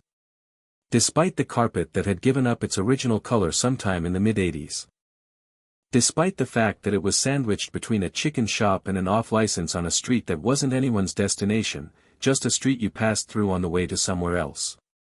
It had, however, an exceptional science section, a surprisingly deep philosophy collection, and a librarian named Mr. Okafor who believed that children who wanted books should get books, full stop, no questions about what a 10-year-old was doing reading quantum mechanics texts, just a library card and a firm nod of professional approval. This was why Hermione Granger came here every Saturday. She had a system. She arrived at 9 when the doors opened. She spent the first 40 minutes in the science section, the next 20 in history, and then she had a cup of tea from the machine in the lobby, which was genuinely terrible tea, but it was the principle of a mid-session break that mattered, and then she spent the rest of the morning wherever the morning wanted to go. Sometimes philosophy. Sometimes linguistics. Once, memorably, 3 hours in the architecture section because she'd picked up a book about Gothic cathedrals and the engineering of them had turned out to be the most interesting thing she'd read that month. She was aware that this was not how most 10-year-olds spent Saturdays. She was fine with this. What she was not fine with, and had not been fine with since she was approximately 6 and had first noticed it happening, was the way the world kept doing things that didn't make sense. Not complex things. Not things that required advanced physics to explain. Just, ordinary things, in ordinary moments, that quietly violated the rules. Last winter, a girl at school had said something very cruel about Hermione's hair in front of the whole class, and Hermione had felt something hot and sharp in her chest, and the girl's desk had very calmly and without apparent cause levitated 3 inches off the floor and set itself down again. Nobody had been looking at the desk. Nobody had noticed except Hermione, who had noticed very thoroughly. The summer before that, she'd been in her parents' garden trying to read while their neighbor's dog barked without ceasing, and she'd looked at the dog and thought very firmly please stop, and the dog had stopped mid-bark, sat down, and stared at her with an expression that suggested it had just received information it found surprising. And when she was 8, reading in her bedroom, she'd reached the end of a book and had not wanted it to end, had felt, intensely, that she wasn't finished with it yet, and had turned the last page to find 2 new chapters that she was certain had not been there before, in handwriting that was not the author's and was, she realized only later, her own. She had not told her parents. She had not told anyone at school. She had done what she did with every problem that didn't have an obvious solution, she'd opened it as a research question. Which was why, this particular Saturday morning, she was sitting in the science section with 4 books open simultaneously, one on particle physics, one on documented anomalous phenomena, one on historical accounts of inexplicable events she'd found in the folklore section, and one slim academic text titled Boundary Conditions of the Observable, toward a theory of structural anomaly that was so dense she was reading it with a pencil and a notepad, and she was building a framework. The framework, so far, said, something exists that the available evidence points toward but the available vocabulary doesn't have a word for. She found this deeply unsatisfying and was determined to fix it. She was writing a note in the margin of her notepad, cross-reference, observer effect at macro scale. See Bohr, also the Exeter incident from 1842, when she became aware that someone had sat down at the other end of her table. She registered this without looking up, the way she registered most things, peripheral awareness filed and categorized, attention remaining where it was needed. The table was long. There was space. This was a library. People sat at tables. She continued writing. 3 minutes passed. That's an interesting framework, said the person at the other end of the table. She looked up. The boy sitting there was small, younger than her, she thought, maybe 8 or 9, with dark messy hair and green eyes behind what appeared to be a child's version of someone very serious. He had a book open in front of him and another stacked beside him, and he had said interesting framework the way people said things when they were making a genuine observation rather than trying to start a conversation. She looked at what he was reading. The top of his stack was a Latin text that she couldn't read the title of. The one beneath it was in what looked like Greek. "Thank you," she said, because that seemed like the right response. He nodded and went back to his book. She went back to hers. 4 minutes passed. Your cross-reference to Bohr is right, he said, without looking up. But the Exeter incident isn't in the record you'd think. The anomaly they're calling the Exeter incident in the folklore section was actually documented twice, once by the local magistrate and once by a traveling scholar named Creighton who was significantly more accurate about what he saw. Creighton's account is in the University Library in Oxford, not publicly accessible, but Dumbledore got me a copy. Hermione put her pencil down. Who's Dumbledore? She said. An old man I know. He turned a page.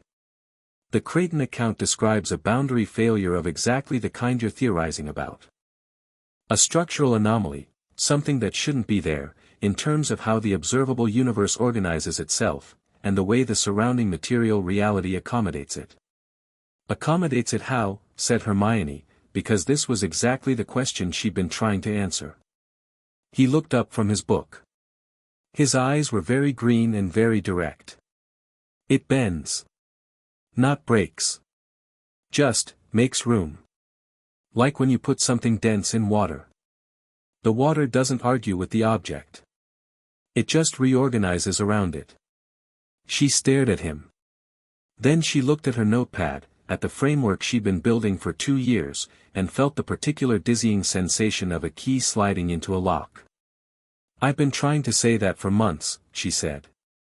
I couldn't find the vocabulary kept being wrong. The vocabulary is always wrong for this kind of thing, he said. Because the vocabulary was built by people who were only looking at one side of the boundary. What's on the other side?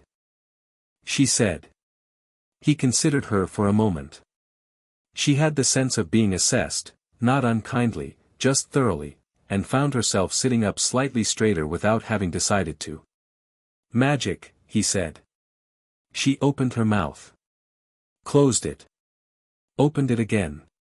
Then she did what she always did with new information, she processed it. She ran it against everything she'd built. The anomalies. The desk. The dog. The 2 extra chapters in the book that hadn't been there before.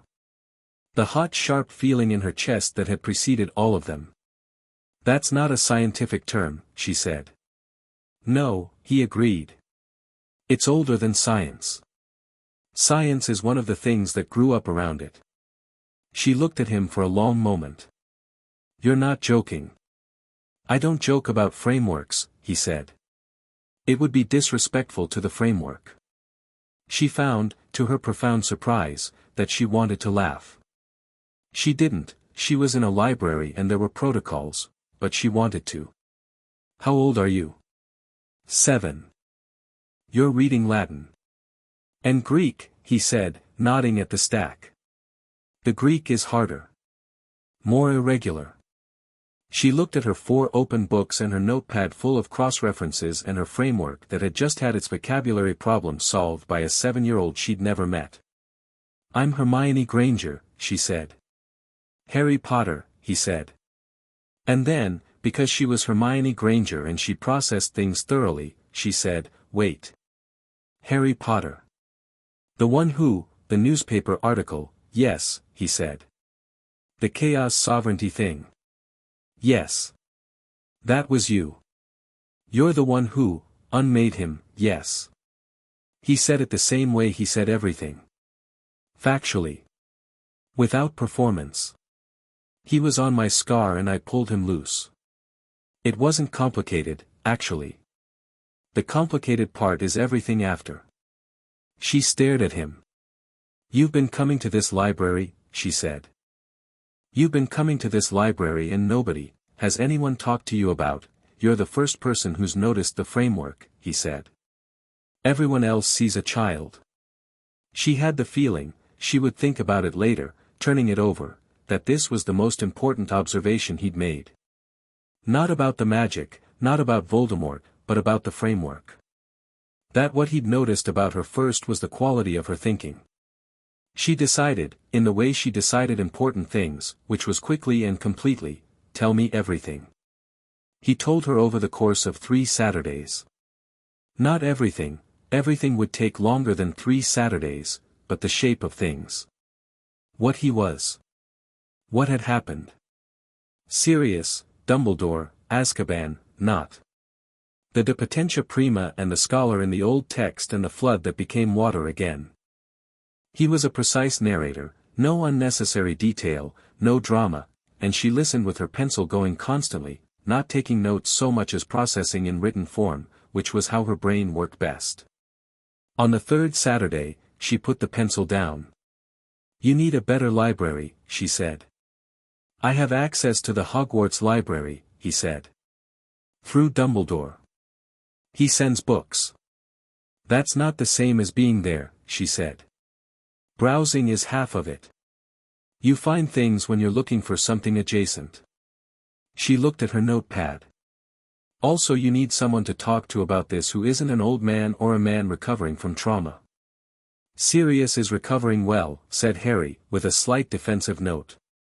"I'm sure he is. But he's not," she searched for the word. "He's not someone who's going to push back on your theories." Harry looked at her. "You're going to push back on my theories?" "Constantly," she said. "Is that a problem?"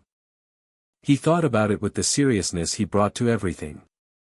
"No," he said. "That's actually what I need." "Good." She started a new page in her notepad. "So. The part one don't understand is the mechanism of the unmaking. You describe it as recognition, showing something what it actually is beneath what it thinks it is. But that implies a distinction between layers of reality, which is," she tapped her pencil, "that's either the most profound thing I've heard or it's nonsense dressed up neatly." "How do we find out which?" said Harry. "Test it," she said immediately. "Small scale. Something controlled. Something we can observe and record." Harry looked at her with an expression she would come to know well over the coming years, the green-eyed assessment, the recalibration, the slight adjustment of something internal. "Like a compass finding north."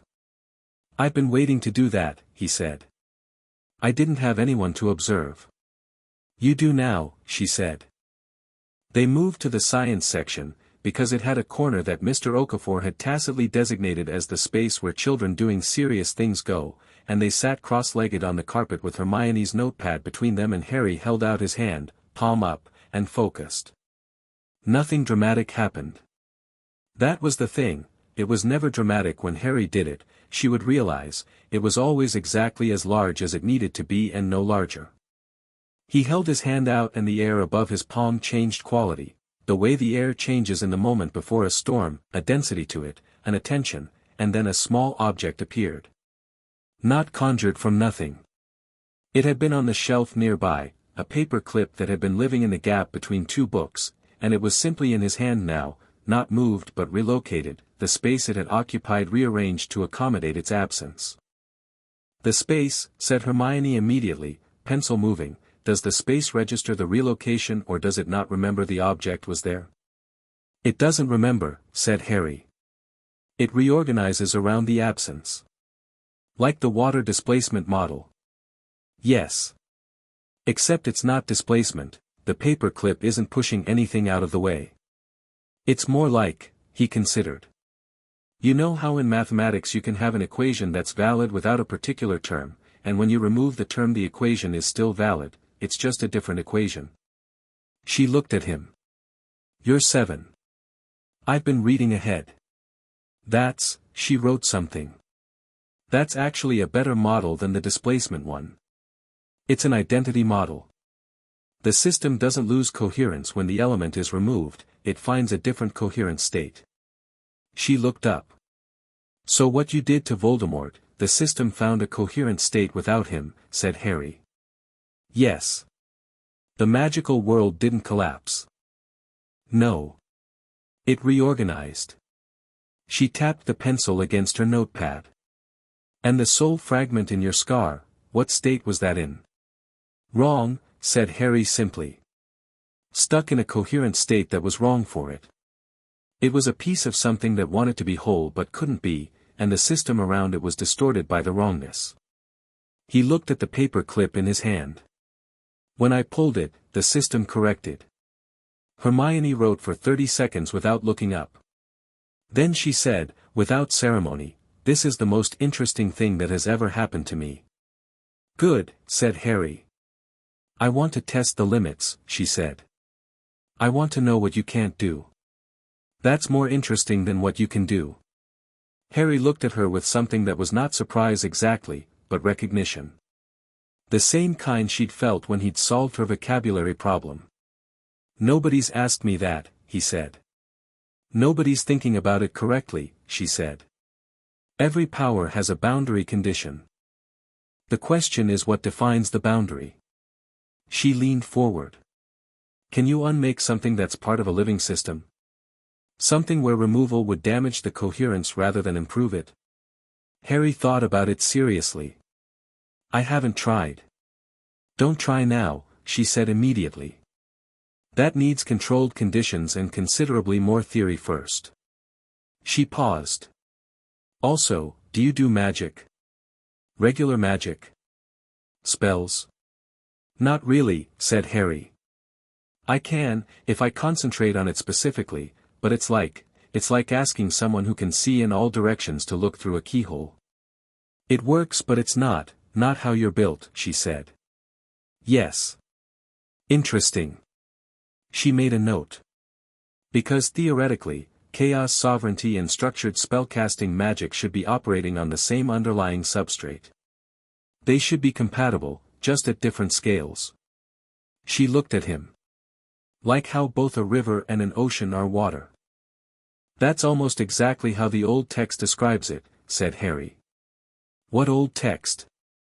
De Potentia Prima. He reached into his bag, he had a bag, a worn canvas thing, and produced it. He put it on the carpet between them. She looked at it with the expression of someone trying not to grab it immediately.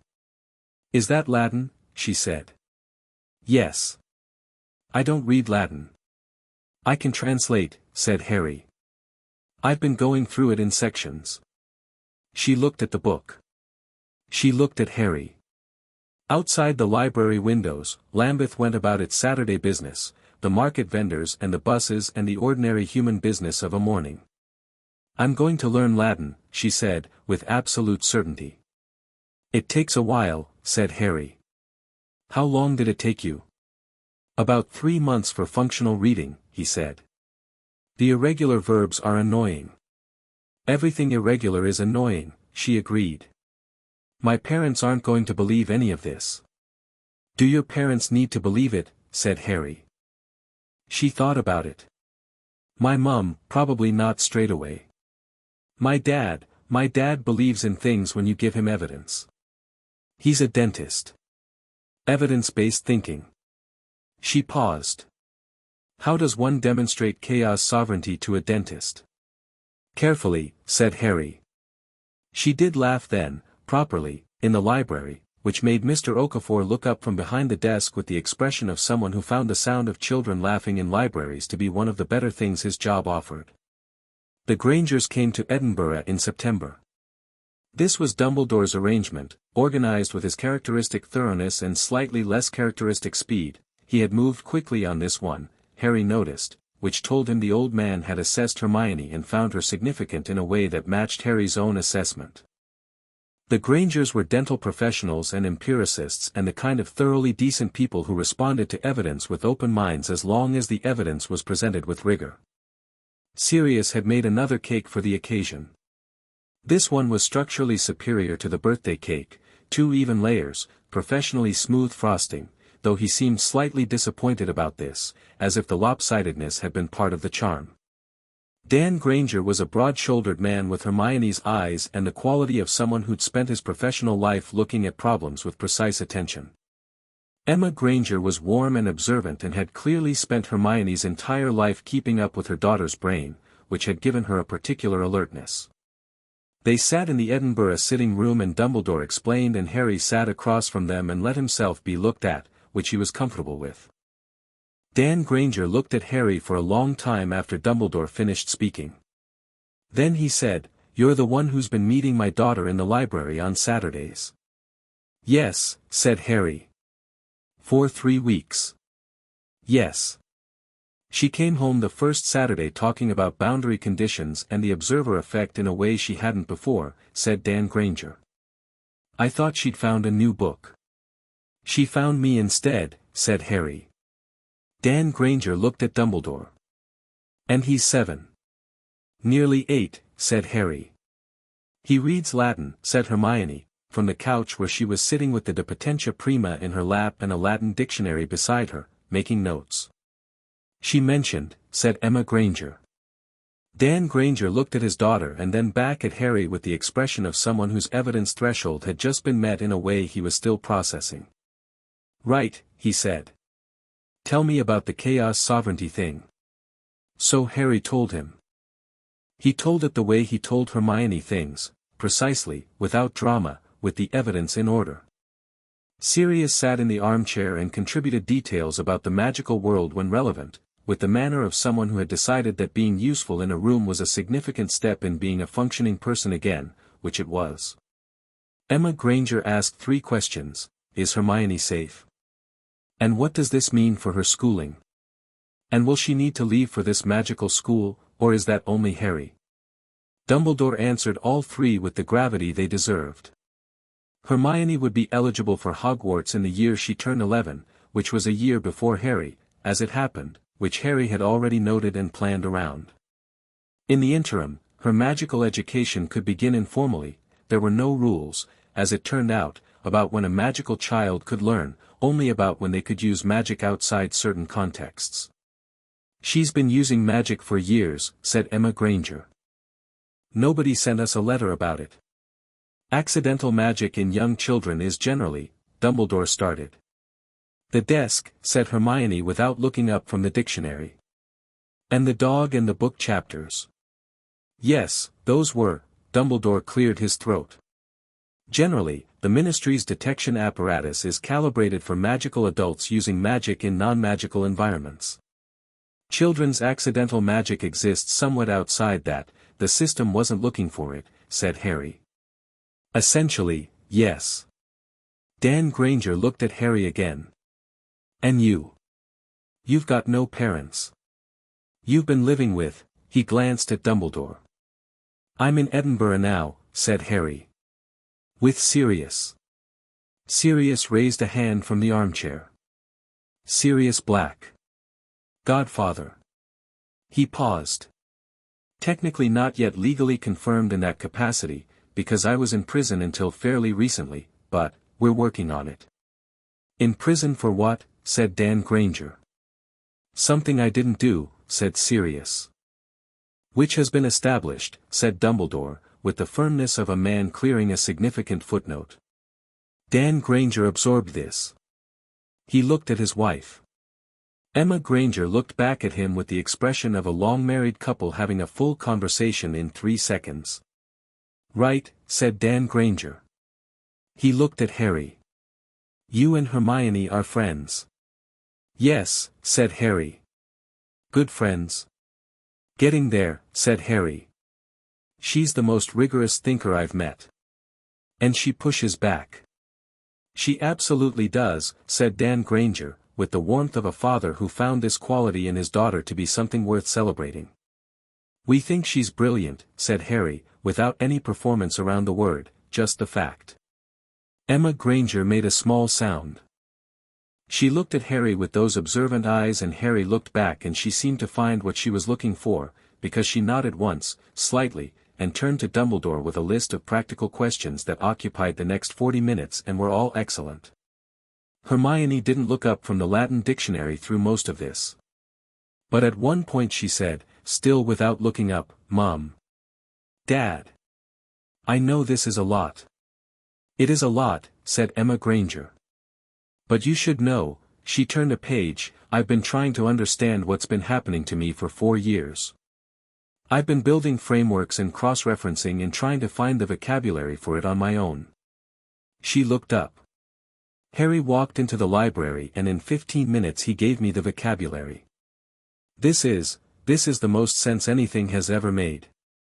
Dan Granger looked at his daughter for a long moment. Then at Harry. Then he uncrossed his legs, leaned forward, and said, tell me more about the boundary conditions. Harry told him. Aldrich Knott's symposium produced exactly what Harry had predicted. Amelia Bones's contact reported that 31 of the 43 invited families had committed to the new organization, quietly named, for purposes of plausible deniability, the Society for Magical Tradition, and 12 had declined. Of the 12 who declined, 7 had done so because Knott was too extreme. 5 had done so because they had correctly assessed that whatever Knott was building, it was aimed at a target that had already demonstrated it could erase things from existence, and they preferred not to be in the architectural vicinity. Knott had taken the 31 and organized them efficiently. Committees. Funds. Communication protocols. The man had the patience and infrastructure building instincts of someone who understood that durable power came from institutions, not from charismatic moments. Harry reviewed Amelia's summary in the Edinburgh kitchen one October morning while Hermione sat across from him learning Latin with the focused ferocity of someone who had decided a skill gap was a personal affront. "He's not going to move against people yet," said Harry. Sirius looked up from his toast. "How long?" "He needs the structure to be solid first. Another 6 months, minimum."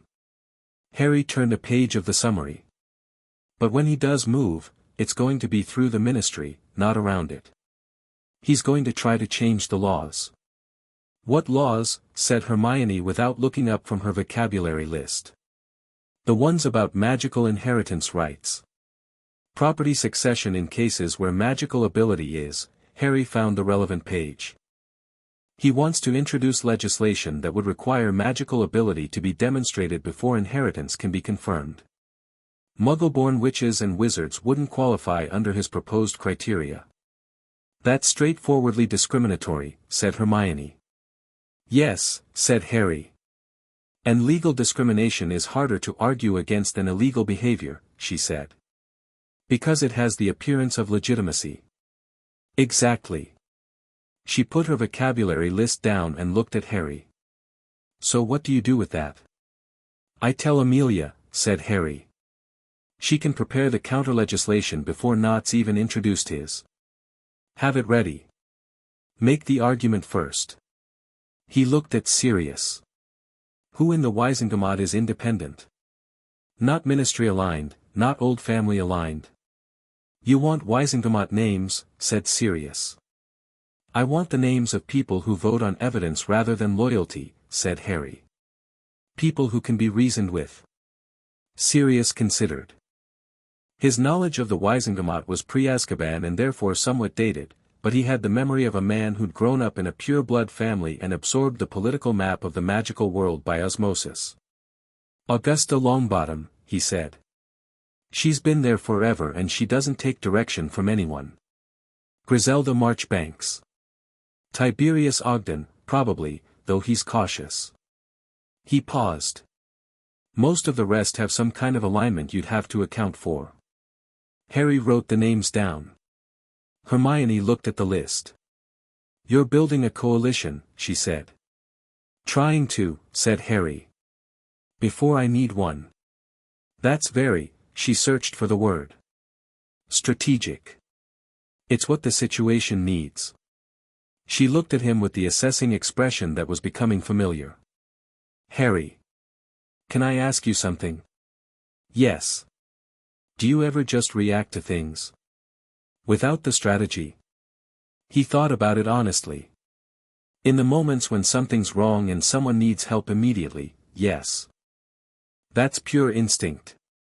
He looked at the names on his notepad. "The rest of the time, strategy is more useful."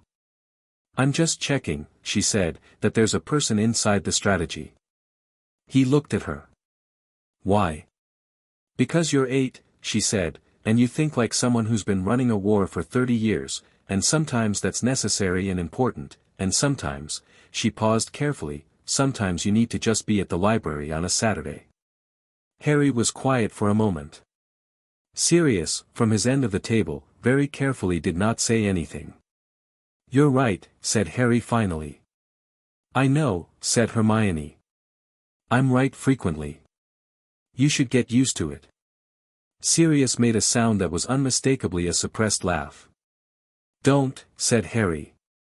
"I'm not doing anything," said Sirius, who was absolutely doing something. Harry looked at his notepad. At the names. At the summary of Knott's organization. He thought about the flood and the river and the water that didn't have to be a flood. Then he closed the notepad. "There's a museum in Edinburgh that has a natural history section," he said. "We haven't been." Hermione looked up from her vocabulary list. "The National Museum?" "Yes." She considered. "They have a geological exhibit," she said. "And I've been wanting to see the Iron Age collection." "Then we should go Saturday," said Harry. "Obviously," said Hermione, with the briskness of someone who found this a completely reasonable and natural social proposition. She went back to her vocabulary list. Then she put it down again. "Is Sirius coming?" Sirius looked up. "Am I invited?" "You live here," said Harry. "Yes." Sirius looked at the two of them, this extremely serious small boy and this equally serious small girl with their notepads and their strategy and their Latin dictionaries, and felt something in his chest that was warm in a way that had nothing to do with temperature. "Yeah," he said. "I'll come to the museum." "Good," said Hermione. "You can be the one to read the information placards out loud.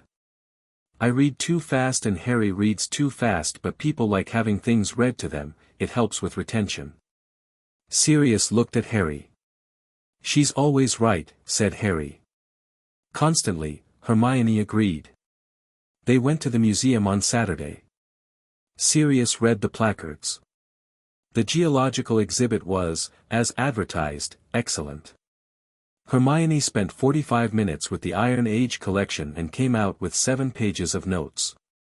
Harry found a display about river systems and stood in front of it for a long time, reading about how water finds its level, how channels form, how floods eventually become rivers given enough time and the right geography.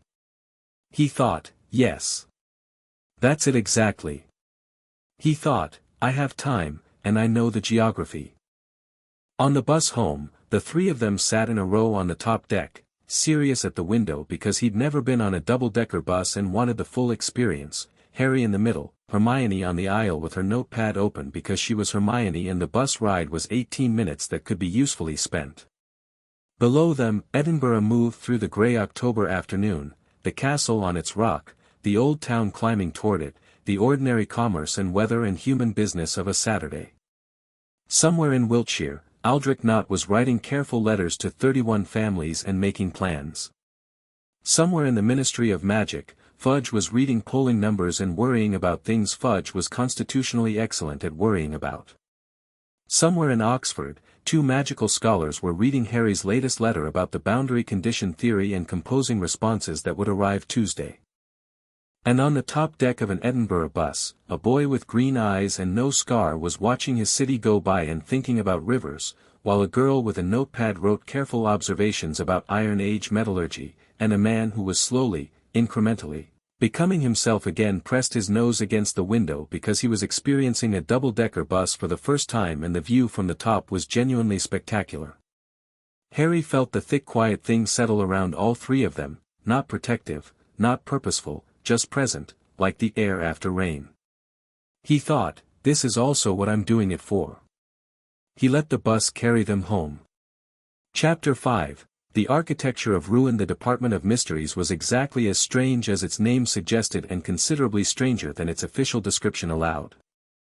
It lived 9 levels below the Ministry's main atrium, accessible by a lift that required 3 separate clearances and a verbal acknowledgement that you understood the nature of what you were entering, which was the Ministry's legally cautious way of saying we are not responsible for what this place does to your understanding of reality.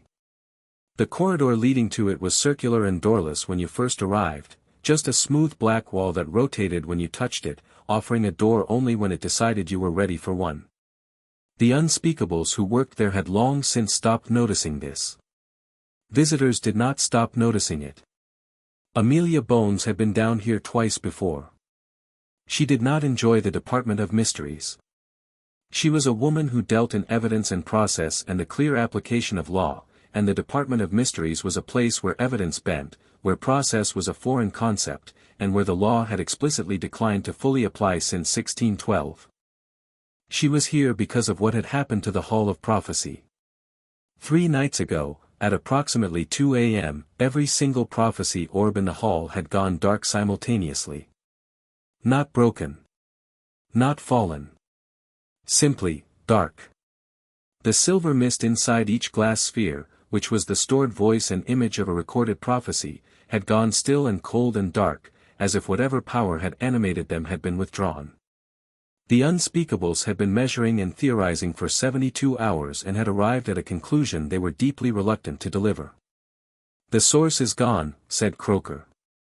She was standing in the Hall of Prophecy between 2 rows of empty dark spheres, with the expression of someone delivering a medical diagnosis they found professionally offensive. The mechanism by which prophecy operates, the connection between event and foreknowledge, requires a living anchor. A nexus of sufficient magical complexity that the universe, for lack of a better term, chooses to speak through it. Amelia looked at the dark orbs. Voldemort. Voldemort was not the anchor, said Croker. But he was the subject of approximately 40% of the active prophecies in this room. When he was, she paused, still finding the word uncomfortable, removed, the prophecies connected to him lost their terminal condition. A prophecy requires a beginning point, a subject, and a conclusion. Remove the subject from existence rather than simply ending their story, and the prophecy becomes unfinished, said Amelia. Incomplete in a way that cannot be completed, said Croker. The sphere containing a prophecy about Voldemort no longer has anywhere to go. The cascade effect from 40% of the active prophecies losing coherence appears to have destabilized the others. The ones not about Voldemort at all. She looked at the rows of dark orbs with something that might have been mourning.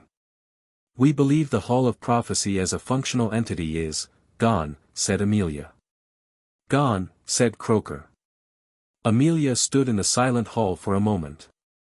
She was thinking about what this meant politically, because that was the filter through which she processed most things, and what it meant politically was significant. The Hall of Prophecy had been one of the ministry's primary justifications for certain actions, certain detentions, certain investigations, certain decisions about which threats to take seriously. We have a prophecy had been, for decades, a statement that closed arguments.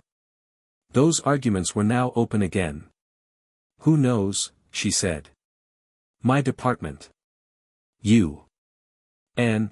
Croker's voice shifted slightly in a way that communicated she was about to say something she found complicated. We believe the Potter boy is aware.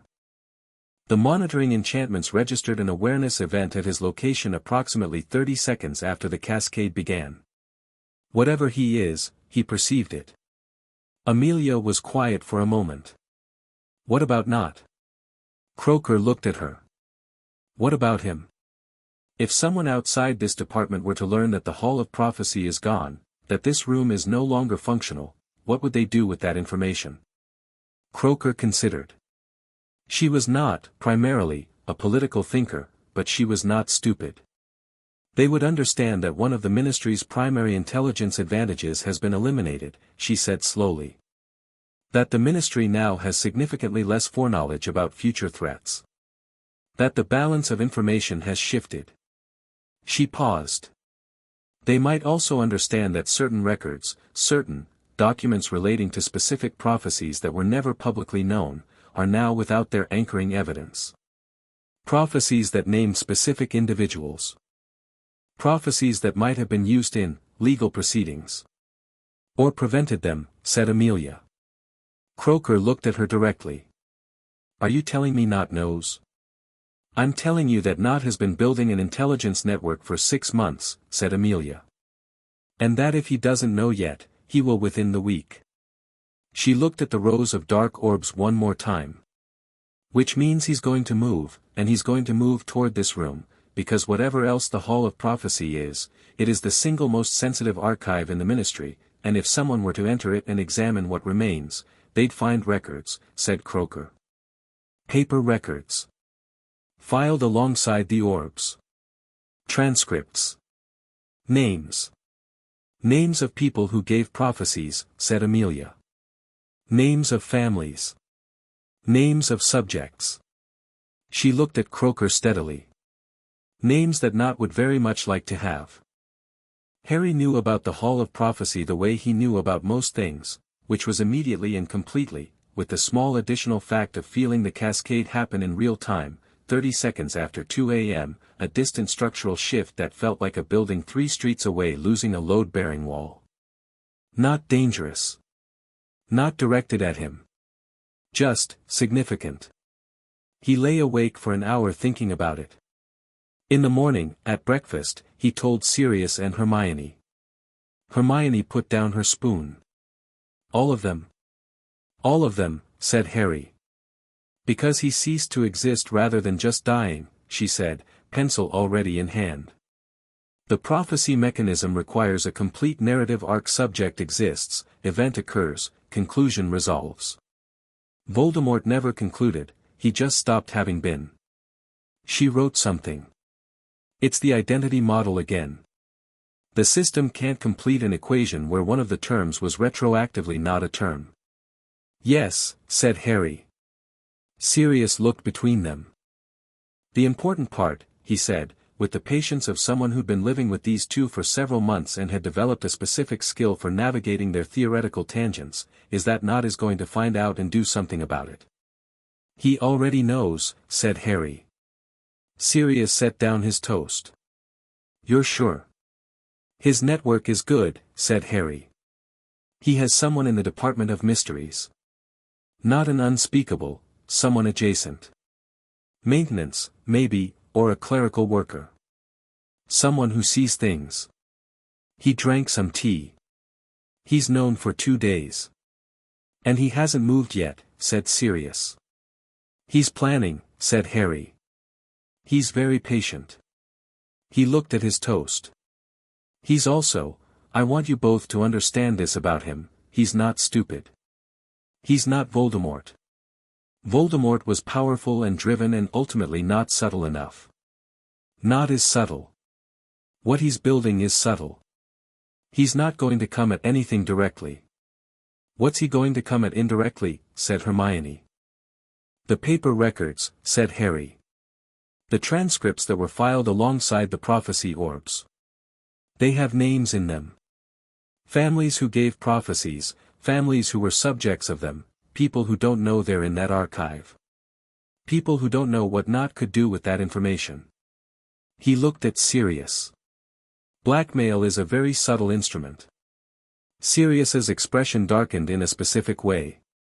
He's going to use ministry records to build leverage over families. Yes. And some of those families are currently neutral, they didn't go to his symposium, they're not in his society. If he gets leverage over them, they're in whether they want to be or not. Hermione was writing rapidly. So the paper records need to be secured before he gets to them. Or removed entirely, said Harry. Can we? She paused. Is that legal? Amelia Bones is the head of magical law enforcement, said Harry. If she orders the records sealed and transferred to secure archive, that's a legal action under her existing authority. He looked at Hermione. I sent her an owl this morning. Hermione looked at him. You sent it at breakfast. I sent it before breakfast. You were up at 2 a.m. thinking about this. I was up at 2 a.m. when the cascade happened and then I thought about it for an hour and then I slept and then before breakfast I sent the owl. She looked at him for a moment. Harry. I'm fine, he said. I know you're fine, she said. I'm noting that you had a significant magical event at 2 a.m. and your first instinct was to strategize rather than, I don't know. Process it. I processed it while strategizing, he said. That's not, she stopped. This was a recurring conversation, in various forms. She'd learned that pushing it too hard produced diminishing returns. She filed it for later. Right. What do you need us to do? I need Sirius to go to the ministry, said Harry. His legal status is formally clear now, the full trial happened last month, the Wisengamot voted, he's free. He can walk in legitimately. I need him to be physically present in Amelia's office today so that he can relay anything that needs to be relayed in person without it going through Owl Post. You don't trust Owl Post, said Sirius. I trust specific owls, said Harry. I don't trust the Ministry's general owl network right now. Not has someone inside the Department of Mysteries. I don't know if he has someone in the Owl Post room. I'm not taking the chance. Sirius nodded slowly. And Hermione? She's coming with me, said Harry. Hermione looked up from her notepad. Where are we going? The Department of Mysteries, said Harry. The other entrance. A pause. There's another entrance, said Sirius and Hermione simultaneously. There's always another entrance to things, said Harry. You just have to look at what the place actually is rather than what it presents itself as. The other entrance was not, technically, an entrance in any conventional sense. Harry knew about it because de Potentia Prima mentioned that the original Chamber of Mysteries, which predated the Ministry by 700 years, which the Ministry had simply built around, had been accessible to a Chaos Sovereign in the way that everything was accessible to a Chaos Sovereign, which was to say, directly, through the simple acknowledgement that barriers are not barriers if you understand what they actually are. He and Hermione stood in a service alley behind the Ministry of Magic, which looked like any other service alley in London, bins, a skip, a bicycle locked to a drainpipe with aggressive optimism, and Harry looked at the wall. It's a wall, said Hermione. Yes, said Harry. I'm aware you're about to do something to it. Yes. Should I be writing this down? Yes, said Harry. She opened her notepad. Harry put his hand flat on the wall and felt it. Not the brick, not the mortar, not the magical wards layered over it, those were the surface, the thing the wall presented. He felt what the wall actually was, which was space that had been arranged a particular way and was not required to stay arranged that way. He showed the wall that it was space. The wall became space. Not a hole, not a door, simply a passable area where an impassable area had been, the surrounding material reorganizing without drama. Hermione wrote something in her notepad, stepped through, and Harry followed. They were in a corridor that was not on any Ministry floor plan. 7th century stonework, said Hermione, looking at the walls. This predates the Ministry by a significant, yes, said Harry. Keep moving. I'm just noting, I know. Keep moving. The corridor led downward, in a long gradual spiral, and the air changed as they went, older, quieter, with the quality of a space that had been very old for a very long time and was comfortable with it. The torch brackets on the walls were empty but gave off light anyway, which Hermione also noted in her notepad and Harry did not have time to explain. How do you know where you're going, said Hermione. I can feel the paper records, said Harry. They're made of material that was written on with magical ink, stored in a magical space for decades. They have, he searched for the right word. Weight. In the same way a rock has weight. Something's been accumulating on them for a long time. Magical charge, said Hermione. Like a capacitor. Yes. Exactly like that.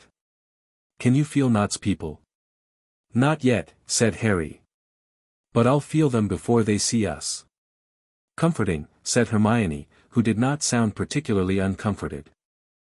He had observed early that danger had an interesting effect on Hermione, it sharpened her, the way cold air sharpened metal, rather than frightening her. She became more precise when stakes were higher. He found this both admirable and useful. They descended for another 3 minutes and then the corridor opened into a space that was not the Hall of Prophecy but was adjacent to it, a filing room, lined floor to ceiling with shelves, and on the shelves row after row of wooden boxes, each one labeled in copper lettering with dates and designations. The room smelled of old parchment and the particular metallic taste of stored magic. This is it, said Harry. Hermione looked at the shelves.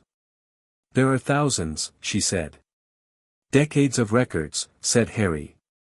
We don't need to take all of them. We need to find the ones that have names Not would want. He moved to the shelves and put his hand on the nearest box and felt the weight of what was inside, specific prophecies, specific names, and shook his head. Not these. He moved along the row. Not these. He stopped. Here. He pulled out a box.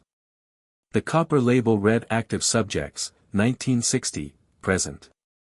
He opened it. Inside, bundled in groups, were transcripts, parchment folded and sealed with wax, each one bearing a name tab. He flipped through them quickly, his hands finding the threads of relevance the way his hands found most things. He pulled 8 bundles and passed them to Hermione, who held them with both arms and her notepad tucked under her elbow. There are more, she said, looking at the box. The ones I didn't take are already going to Amelia, said Harry. I sent specific descriptions in the Owl this morning. She'll have her people pull the rest. These 8 are the ones Nott needs most urgently, the families on the fence, the ones he hasn't recruited yet. How do you know which? The names, said Harry. I recognize them from his contact lists. Hermione looked at the bundles in her arms. Harry, these are people's private prophecies. They're most, I know what they are, said Harry. We're not reading them. We're making sure Nott can't. He looked at her. This is the distinction between what I do and what he does. He would read them. I'm going to seal them in Amelia's secure archive and the people whose names are in them don't ever need to know. She held his gaze for a moment. Okay, she said. I trust you. He nodded once. Let's, he stopped. The air in the corridor beyond the filing room had changed. Not dramatically. Just, differently weighted. An addition. People, at least 3, moving down from the main department of mysteries. Moving with purpose and the careful quiet of people who had planned this.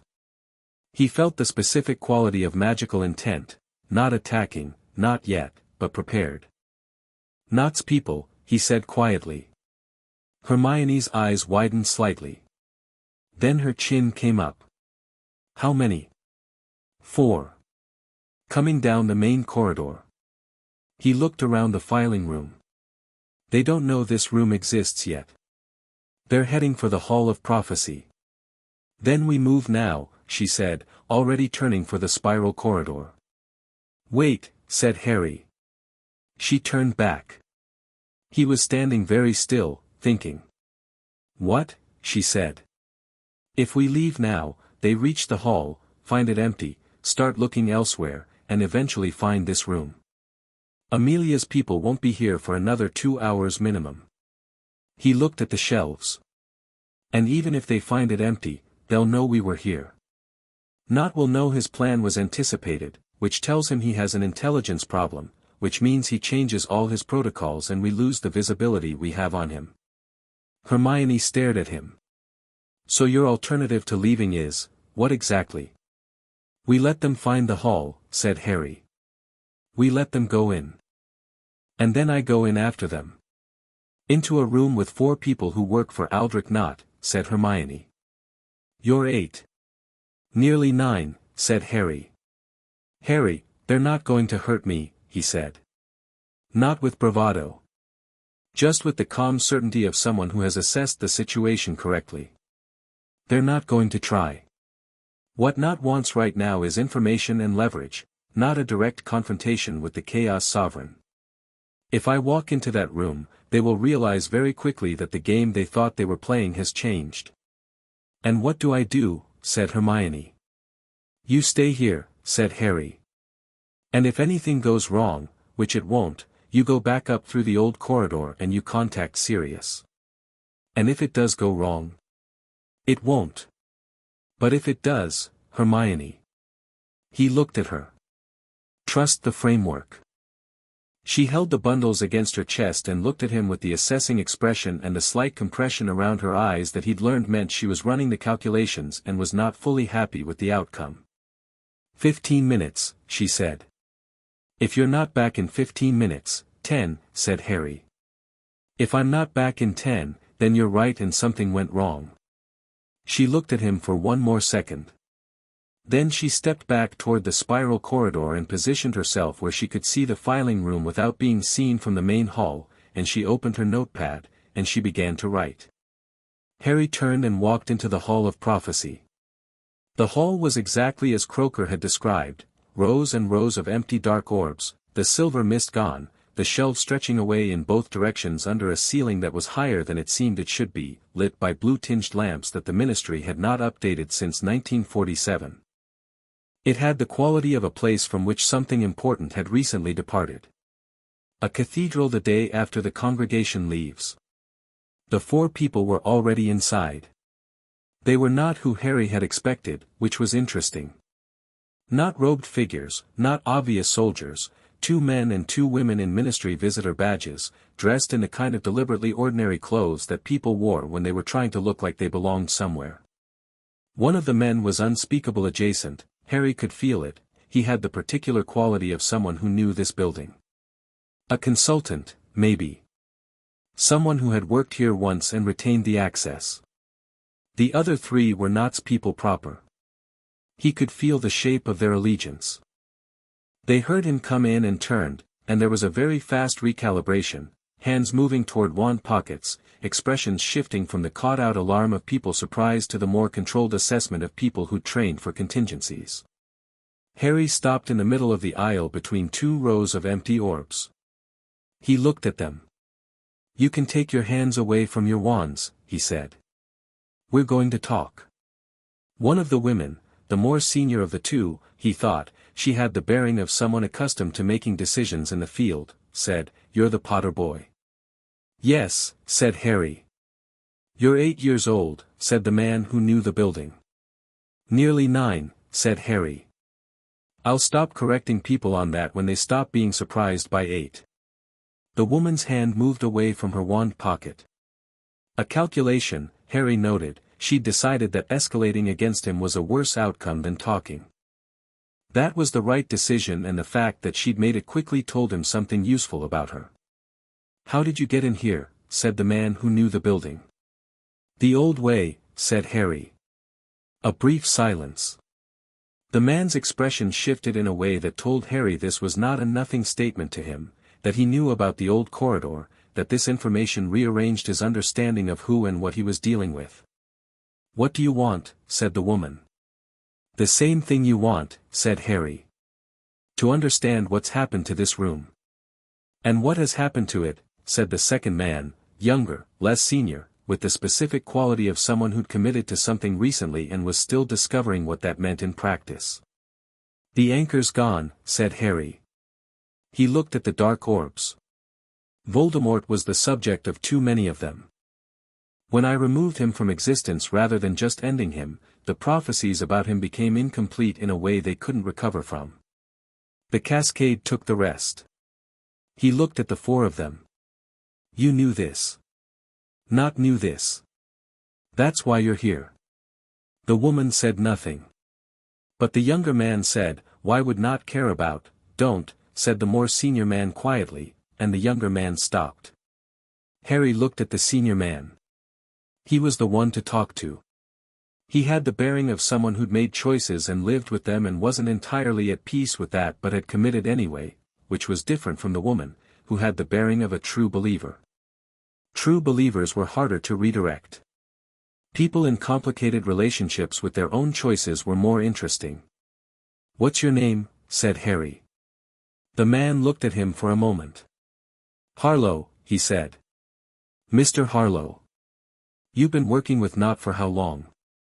A pause. "You already know, probably." 8 months, said Harry. "You were at the symposium. You're not on the Society's public membership list, which means Not trusts you enough to keep you off paper." He looked at Harlow steadily. "You were also, before that, a ministry researcher in the Department of Regulation and Control of Magical Creatures. For 12 years. Harlow's expression did something careful. "What's your point?" "My point is that you spent 12 years in a ministry department and then 8 months working for a man whose organization is building itself around a blood purity ideology," said Harry. "That's an unusual trajectory for someone who spent a decade working alongside, he felt for the specific detail, alongside a team that was about half Muggle-born.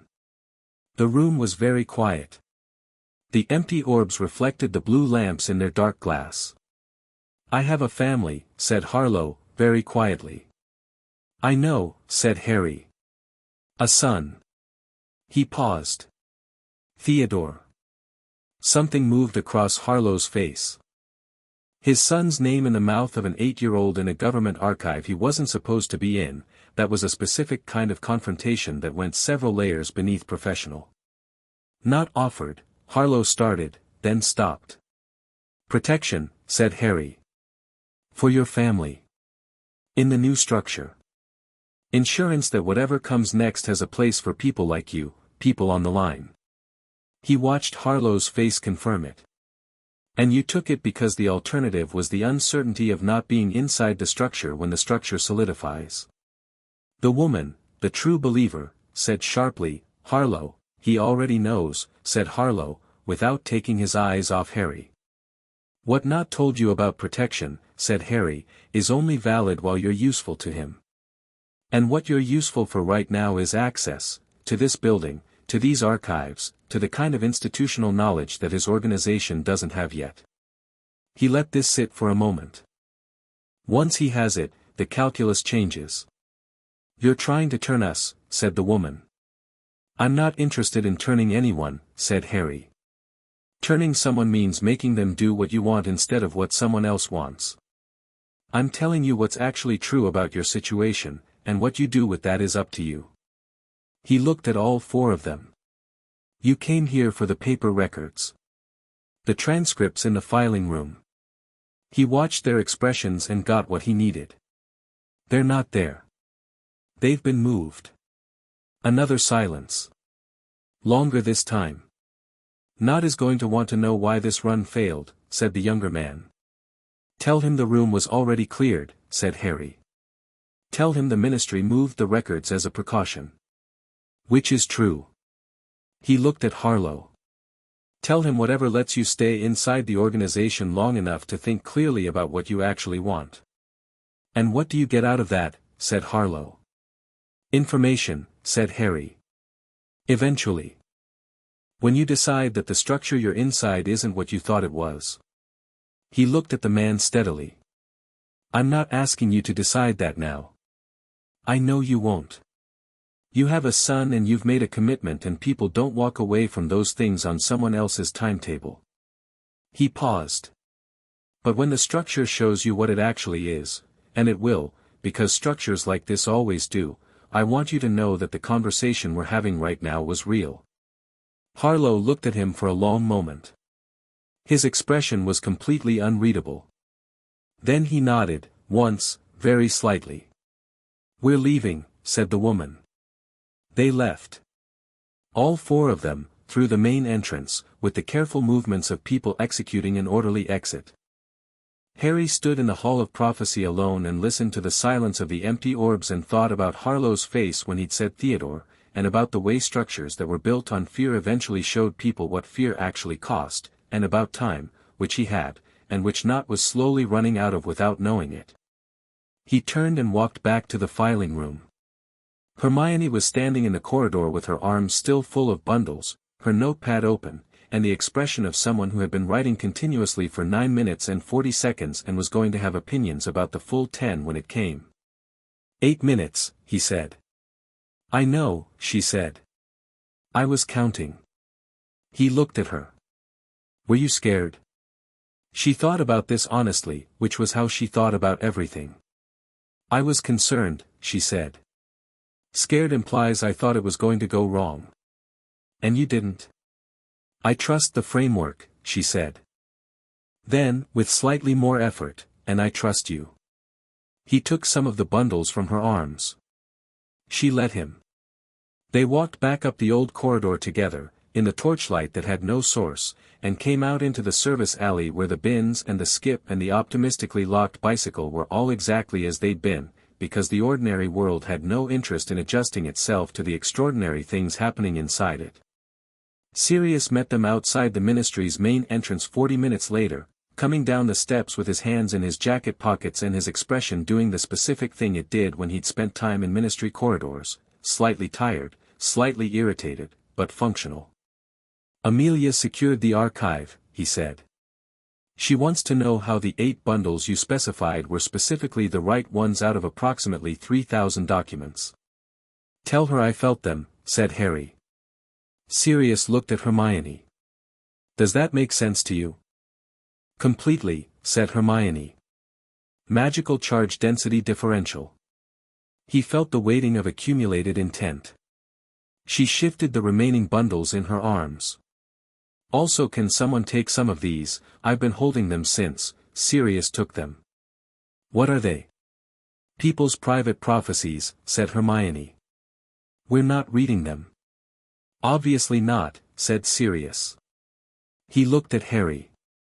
Amelia also said, and I'm quoting directly, tell the boy that next time he plans to enter a secure government archive through an unofficial route, I'd appreciate a slightly earlier notification. She'll get it, said Harry. She also said, and this is the part I'm adding myself, that she looked at your owl from this morning and it listed 12 specific things Not was going to do in the next 6 months and she's checked 4 of them against existing intelligence and they're all accurate and she's deciding whether to be grateful or alarmed. Tell her both are fine, said Harry. Sirius shook his head, not in disagreement but in the way he did when Harry did something that was very Harry, which was with the expression of a man who had accepted that the person he was guardian to operated on a different frequency from most of the observable world. They walked back through London toward the apparition point, the 3 of them together in the October afternoon, Sirius with the bundle of sealed prophecy transcripts under his arm, Hermione with her notepad and 7 pages of new observations, Harry with his hands in his pockets and the wind off the Thames doing what the wind off the Thames did. Harlow's going to be a problem eventually, said Harry. The man in the archive, said Sirius. He's going to stay with Not for now. But he's not a true believer. He's a scared father making a calculated bet. Harry looked at the river as they crossed the bridge. When Not pushes too hard, and he will, because people who build power structures on fear always push too hard eventually, Harlow is going to be the crack. And you're going to be ready for that, said Hermione. We're going to be ready for that, said Harry. She looked sideways at him. The wind was doing something aggressive to her hair, which she was ignoring with the focused determination she brought to all inconveniences. The Wisengamot Coalition, she said. Have you written to Augusta Longbottom yet? Tomorrow, said Harry. I'll draft the letter, she said. You're persuasive but your letters sometimes read like memos. That's not, they do, said Sirius. She's right. The one you sent to the Oxford scholars read like a legal brief.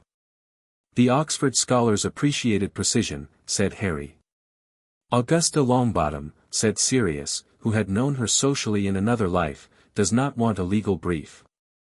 She wants to feel like she's being spoken to by a person. Harry considered this. Then you draft it, he said to Hermione. I already decided I would, she said. Sirius laughed, the real laugh, the one that had come back slowly over the last months and now came more easily.